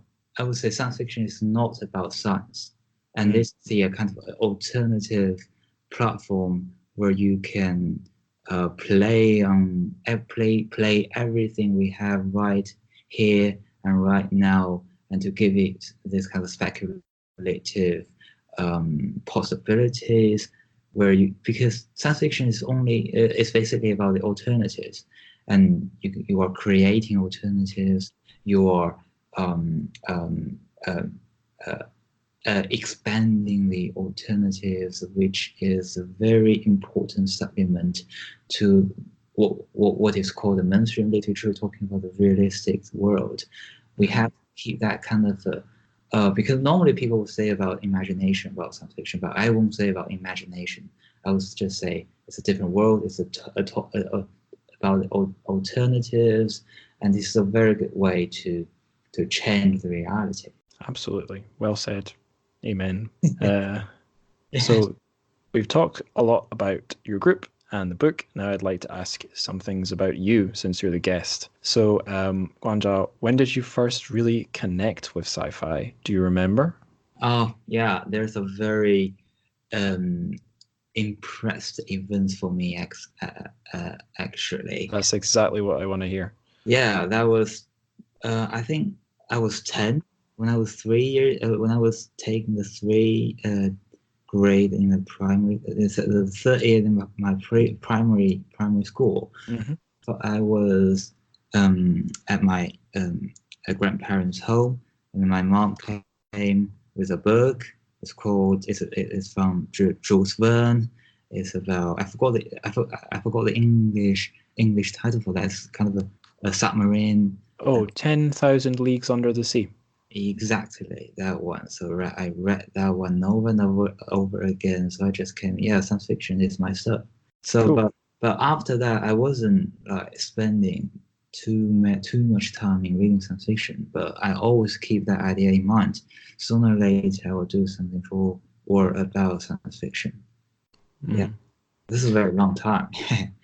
Yeah, it's fair. I think my intro to it was maybe a little more gradual, because as a teenager, a lot of the well, it was called teen fiction at the time. It's now called YA. It's the same thing. A lot of that stuff that I read was fantasy or sci-fi or horror, but I didn't think of it as sci-fi per se. It was just stuff I liked. And then I became older and thought I had to read serious books and turned away a little bit from these more magical things. But when I was becoming, quote unquote, a bit more serious, I read a few H.G. Wells books. The first one, I was definitely still in high school, and it was just before the Steven Spielberg War of the Worlds came out. And yeah, H.G. Wells' War of the Worlds, I think that was an excellent intro, I suppose, to early sci-fi. A little bit like you and your Julius Verne's, just I was much older. I think I tried reading 10,000 Leagues Under the Sea when I was a kid, and couldn't do it. It was too big, and it was one of these very small editions. The text, the font was really squished together and small. Yeah, I see. I can read the book because it's a kind of a children version. Oh, okay. Pictures inside. It's simplified. Yeah. Young Angus could have done with some more pictures. You can. Young Angus can do. So we've established your first connection with sci-fi. How about your first connection with domestic sci-fi, Chinese sci-fi? Domestic sci-fi, actually, the first one that came across is Three World Problem. Right. Because I was spending some time in reading this kind of American or British science fiction stories, and not that focused on the so-called domestic Chinese science fiction. But after the Three World Problem, I started to look into this kind of Chinese science fiction, because I suddenly noticed there are so many things, so many fantastic stories just around me, and I didn't notice. Really shame. Right. Yeah. My entry point to Chinese sci-fi was the exact same. I just saw some article about Three Body. Oh, really? It gave, I think I might have said this on a previous episode with someone else, but because this was kind of my entry to all translated Chinese fiction. But the article described it was making it out like it was describing the plot of the first book, but it was really more the Dark Forest plot about racing to catch up with the approaching invaders. And I thought, wow, this is a premise I really like. And so I guess we had basically the same entry point. Three Body. I'm sure that's the same for a lot of people. We are comrades. Yes. What is that? 通知, right? 同志, yeah. Yeah, 科幻通知. No, they don't No? say 同志 in very frequently in daily conversation because sometimes they will mean gay men. Aha, yeah. So Is there, what's a better word? 志 sounds to me a bit weird. Yeah, Okay, don't do it. right. 科幻朋友, or is that too Yeah, cute? that's cool. That's cool. Okay, sorry to freak you out there. No. Yeah. Just Chinese. Yeah, just like a British culture. I'm still suffering from that. So you've talked a wee bitty about your thesis, and we touched on how your next chapter is going to be the chapter with Folding Beijing and that British book. Is that correct? Yeah.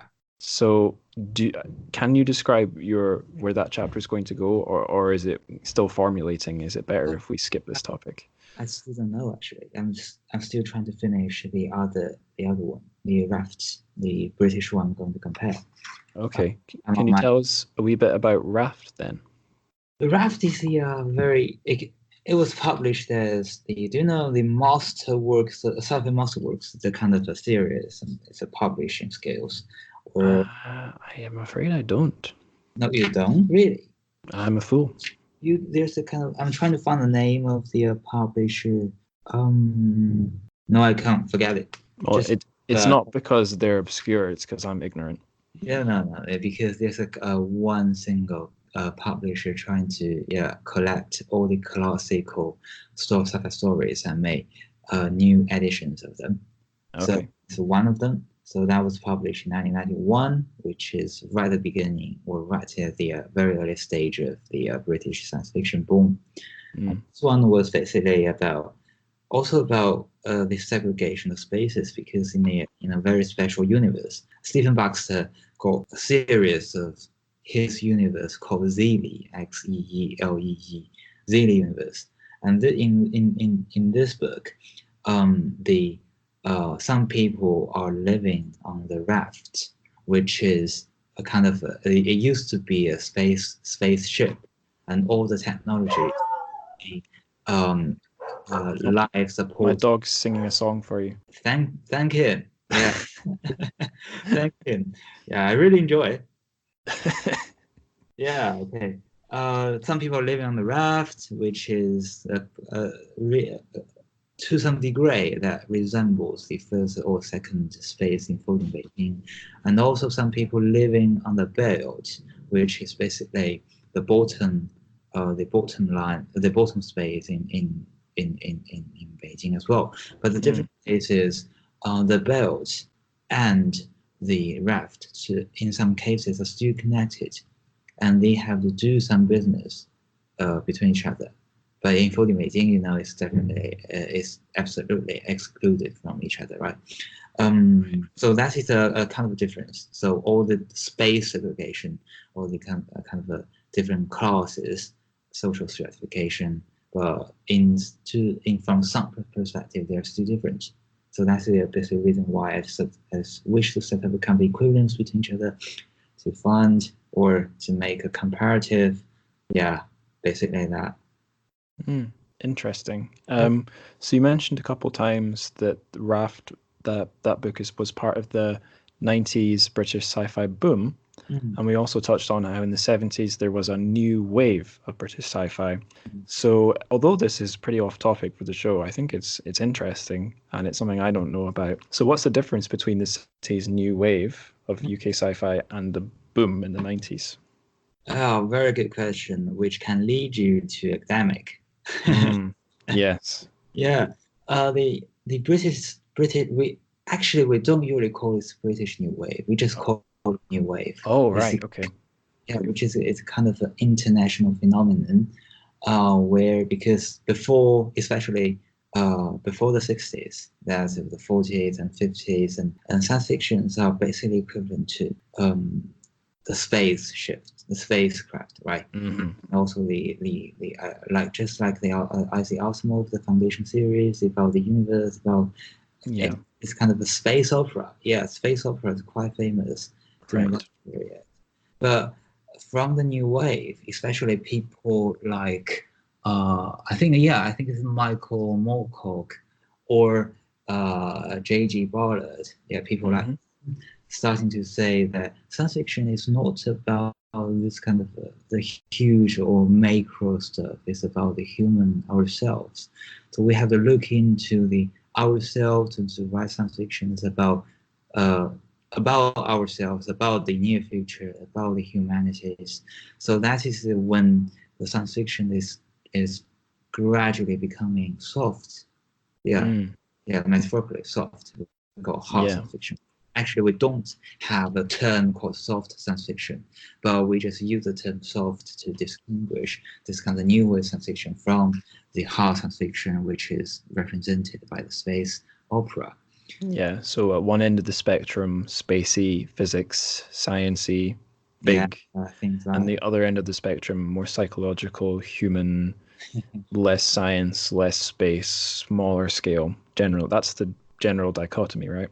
Yeah, and from the 90s, there's kind of two major branches of the British sci-fi boom.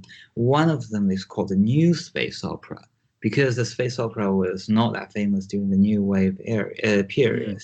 So we have a so-called new space opera, which is because in the traditional space opera, we got especially the Star Trek. You know the Star Trek. Of course, yeah. Star Trek is a very typical space opera. I mean, it's a television program, but still representative.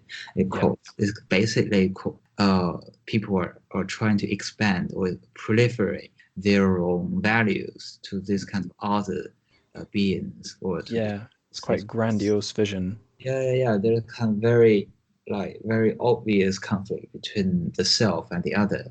But in the new space opera, this kind of boundary between right and wrong, between hero and villain, are becoming less obvious. They are blurring. Mm-hmm. This hero can be villain at some point of the story, but we can feel a kind of struggling in the heroes. We can feel this kind of hesitance, everything like that. So the heroes becoming more ambiguous. So the ambiguity in the new space opera is one of the very important. You can say it's kind of a how do you call it? Elevator pitch. Oh, the elevator pitch. Yeah. Elevator pitch.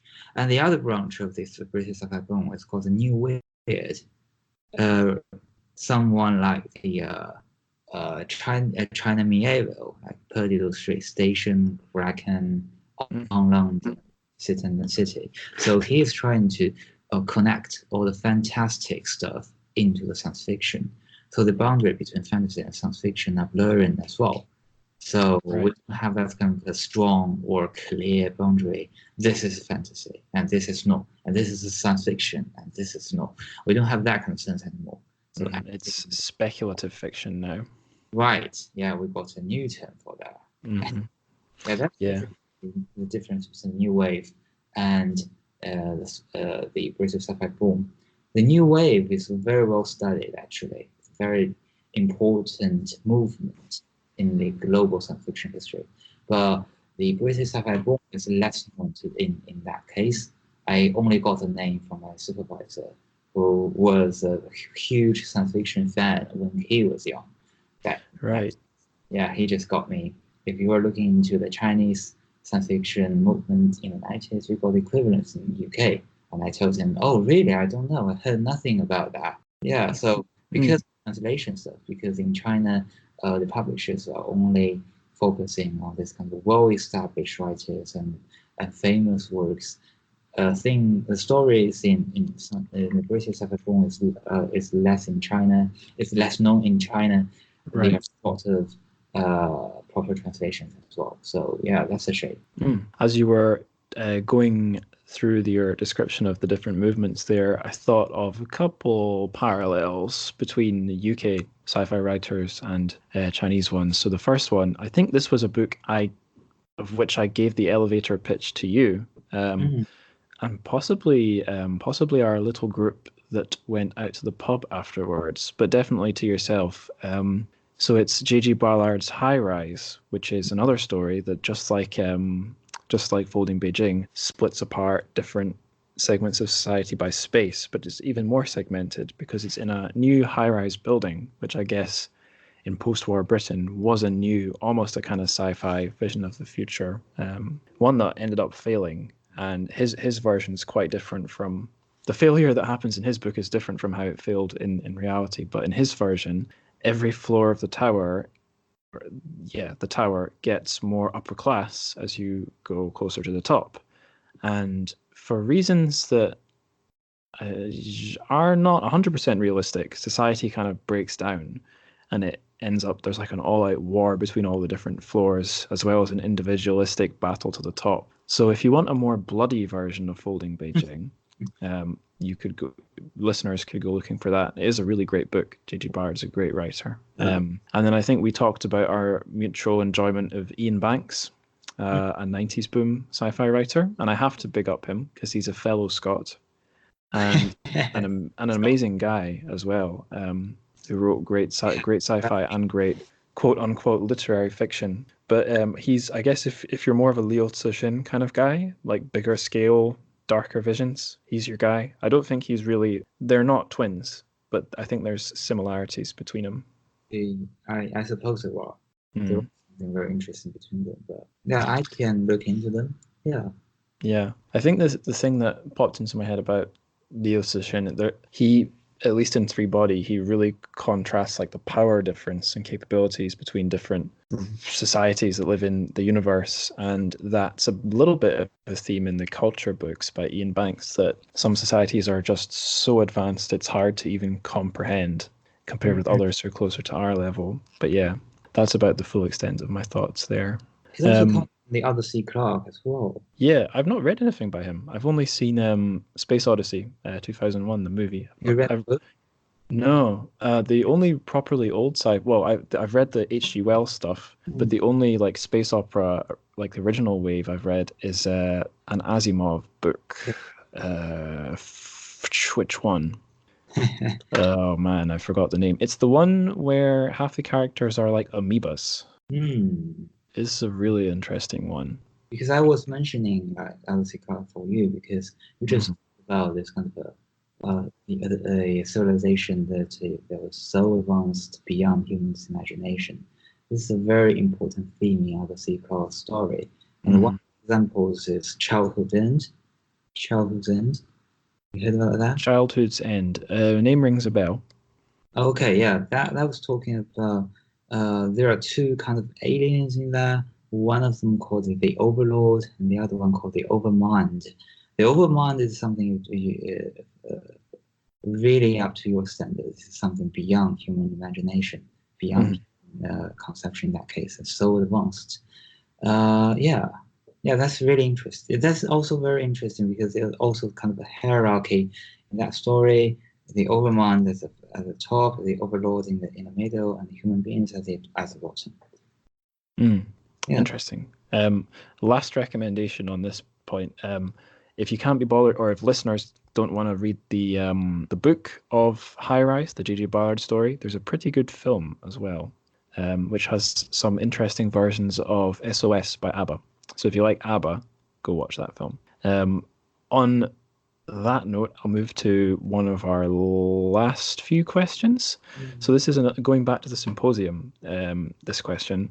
You touched on this when you mentioned one possible reason for non-Chinese people to read Chinese sci-fi might be exoticism, how this kind of exoticizing another country or its culture or its literature, however problematic it might be, it is one way that you can end up learning them or consuming their culture. So that's the related term that popped up the symposium a few times. It was techno-orientalism, how like in Western pop culture, there's kind of an appetite or a taste for, quote mark, East Asian visions of the future, quote mark. So if I describe it, listeners can probably picture what I mean. Lots of neon, maybe robots, maybe rain falling at night like in Blade Runner, lots of anime stuff like Akira or Ghost in the Shell, a lot of stuff from Japan or maybe Hong Kong, like old Hong Kong style visuals, all that kind of aesthetic. And a suspicion I had when I learned that Chinese sci-fi was a thing was that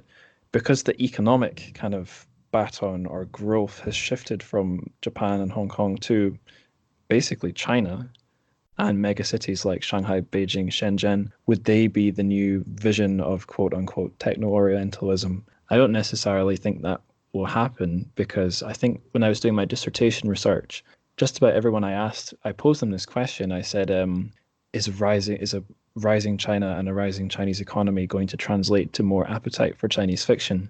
And most of the answers were kind of doubtful at best. Do you have any thoughts, academic or speculative or whatever, about this question?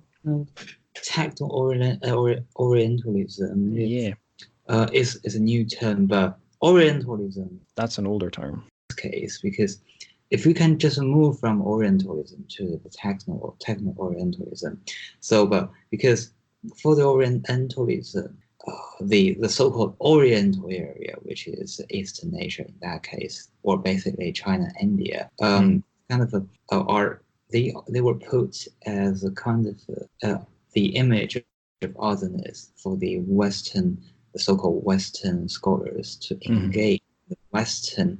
They are thinking about the Western discourse, but in that case, they have to go some different image from other places to support their idea or to base their idea on. So that place is China and India as the image of otherness. So Orientalism is closely connected to otherness, and so in that therefore the techno-Orientalism is also kind of other is also talking about the image of otherness, China and Japan in this case, because we always got Hong Kong and Japanese cities, especially in Blade Runner, Ghost in the Shell, and Akira, right? Most of the cyberpunk stuff are based on, I think, basically the Japanese cities or Hong Kong or so that is a way, I think, it's kind of to put Japan and Hong Kong in the place of otherness and try to use otherness to engage in some problems or some discussions in the Western discourse. So China, because of the developments in terms of everything, especially from the scientific stuff, there might be something more cyberpunkish, more connected to this kind of so-called techno-Orientalism, I suppose so. I don't know. I have to read the stories, but in either case, this term techno-Orientalism is kind of a very we can't say colonial right now. It's not colonial anymore, but it's still kind of they're trying to find something different, trying to something of otherness and to look back to the Western self. Yeah, that's what I say. Yeah, I think you've more or less got it there. I think as well as it being a thing that's used by Western academics, I suppose me as a consumer, it's an interesting concept in terms of just like marketing, how things are marketed or presented as an aesthetic rather than as a way of working things out. Right. So like it is one thing my little I don't know, my little aestheticizing brain looks for in these stories. And I think out of the Chinese sci-fi I've read, it's in some things more than others. But like you said, in the case of Folding Beijing, it's pretty universal. Maybe just a few things like the Swen La Fun and maybe the work ethic, the kid going to kindergarten to study music, basically. Those things are maybe local to China, but none of them are especially cyberpunk. Maybe just the street food. The street food reminds me a wee bit of Deckard having his noodles at the start of Blade Runner. But yeah, I think basically maybe it's because these books and stories are being written by Chinese people. So of course it's not going to fit these Orientalist expectations. Of course it's going to be, I don't know, more tied to reality than dreams about the future. Yeah. Or we can think the other way, whether we got some kind of a techno-occidentalism in Chinese science fiction stories. I don't know. I just certainly the idea. I think you might be onto something. Yeah. So like when I just read Waste Tide, there's a lot of engagement with I guess one of the main characters is an American working for, well, spoilers, basically an evil corporation. Mhm. I forget if it was Waste Tide or Folding Beijing. There was some line where an American character says, "We have the best healthcare, the best science, the best technology," or something. And me as a British person are like, "Wait, hold on a minute, shut up." uh, American guys, right? Yeah. So I think, yeah, based on like conversations I had with Chinese people, I think like the vision of the Occident often is a bit America-centric, or there's a little bit of overvaluing of certain things in Western society. Um, and they are from like the focus on education and technology and the opportunities you can get in the West. Maybe that's a case of Occidentalism, but this is just me spitballing. It's not something I've written about or thought about in any great depth. Yeah, or just try to evilize the Occidental people, right? Some of the stories. I remember in Three Body, I was like when the UN first gets together, I could feel a little bit of the Liu Cixin's perspective. I think he's not too keen. I think he likes American sci-fi, but there's things about the West I think he finds hypocritical. So like I remember in Three Body, the French and American and British UN envoys are kind of selfish and hypocritical, and I don't know, I think they don't get on well with the Chinese characters. And then there's a Russian delegate, and he's like a more normal, down to earth guy. Yeah, I I, did. I Yeah, yeah. I didn't notice the kind of nationality difference. Mm. Um, yeah, I could go on more about that.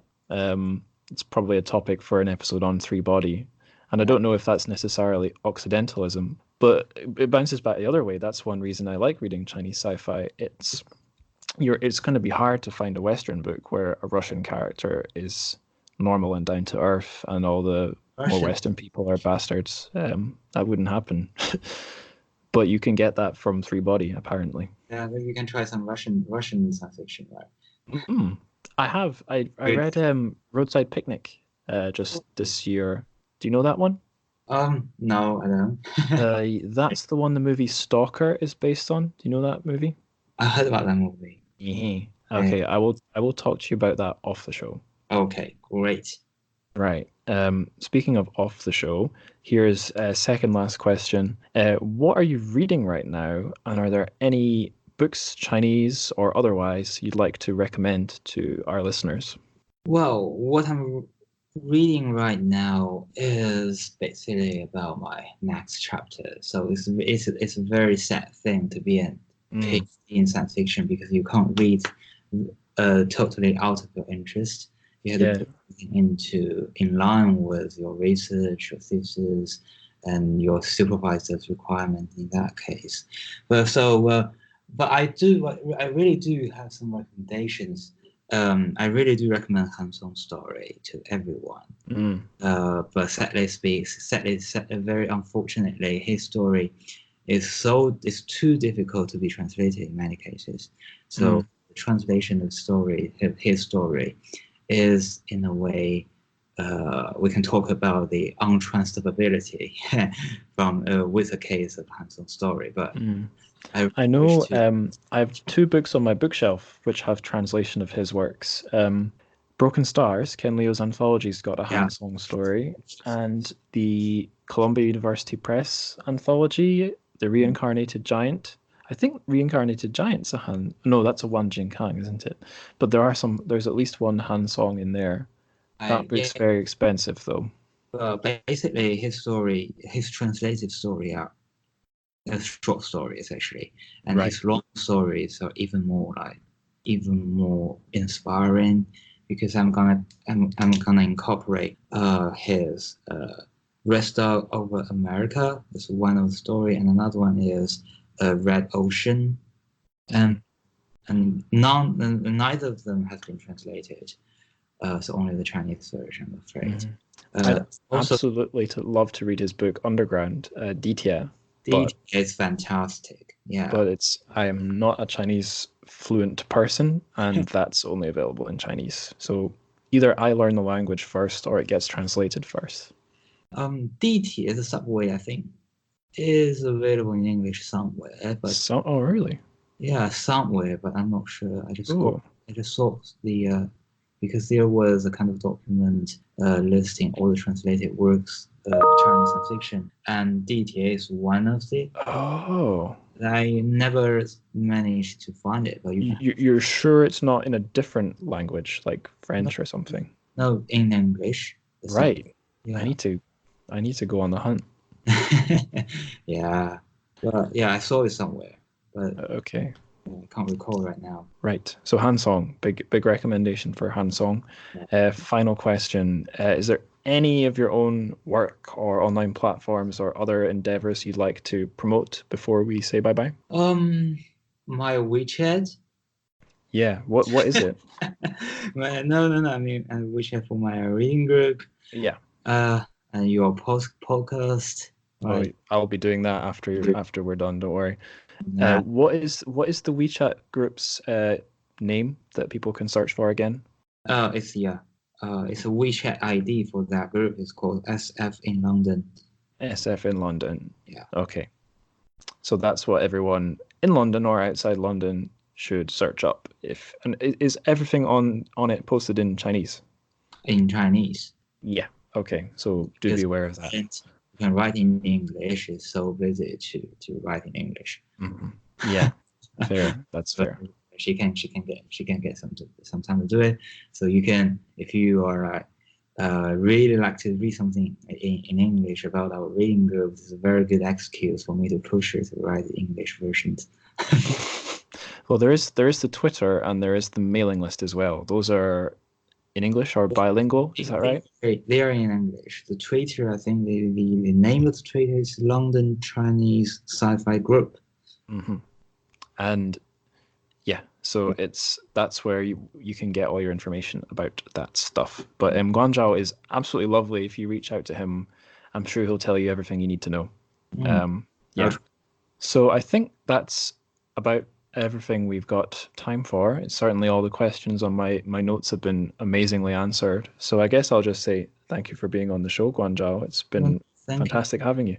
Thank you for inviting me among all the big names. Right. Yeah. Well, yeah, I certainly find myself like slightly a bit more confident about that. Yeah. Well, I should emphasize for listeners, although it's mostly been very brainy people like Guangzhao and very top of their game people like Nicky Harmon that have been on the show, anyone can be on. I'm planning to have my dad on at some point, and he's only read a couple books from China, but it doesn't have to be an expert show because I'm not an expert. A lot of the things I've learned have been via the podcast, talking to people like yourself. So yeah, if anyone has thought about being on but is afraid, don't be. That said, though, we have some awesome potential guests lined up for the rest of this sci-fi season. I won't make any promises just in case there's cancellations, but the plan is to get some authors. That's all I'll say for now. That would be fantastic. Mm-hmm. Really to who came after me. Yeah, we shall see. I'm going to keep it a surprise. But have a great evening, Guangzhao. It's been fab having you on. Have a lovely weekend. Right, so another thank you to Guangzhao for coming on the show. What a fantastic guest he was. I'm sure you'll all agree. Don't forget to go look up the London Book Club and show up to their events if you live in London. If you don't, it's still a great resource. You can get write-ups online. Like we were saying, mostly in Chinese, but the Twitter is a valuable source of info, so is their mailing list. It's interesting stuff. Good way to keep abreast of Chinese sci-fi in translation. The other plugs, of course, are all for myself, so keep tuned to the podcast for more sci-fi series episodes. If all goes according to plan, honestly, we've got very cool stuff, very cool content, very cool guests lined up. Support the show. Of course, you can contribute via the Patreon and the Buy Me a Coffee. There's all sorts of fun bonus content you get access to via the Patreon. Other ways to support the show, social media. Give us a follow on Instagram @TrChFic. Twitter, you can follow me. I tweet mostly about the podcast, not exclusively, at Angus Likes Words. Those are great places to reach out to me and give me some feedback or questions. If you want them read on the show, I will do so. Another fellow reached out to me on Instagram. Let me just find the account. There is a very good Chinese sci-fi account on Instagram. I'm stalling whilst I get it open. Beep, beep, beep, beep, beep, beep, beep, beep, boop, boop, beep, boop, beep, boop, beep. Where is it? TrChFic. Right, so the Chinese sci-fi Instagram account that you should follow is at Sino Sci-Fi, S-I-N-O Sci-Fi, no hyphen in sci-fi. It's about Chinese sci-fi, mostly in film and other Chinese films, but there is a little touching on literature as well. It's run by Linus Fredrickson, also known, I guess, by a Chinese name, Linus Lin Lu. Lin like forest, Lu like road. He seems to be a very knowledgeable and sound chap, and probably worth reaching out to or following if Chinese sci-fi is your cup of tea. So yeah, the other way to support the show, of course, is tell your dog, tell your robot waiter, tell the guy that cleans up your trash, because we are all members of this class system. Society. 再见.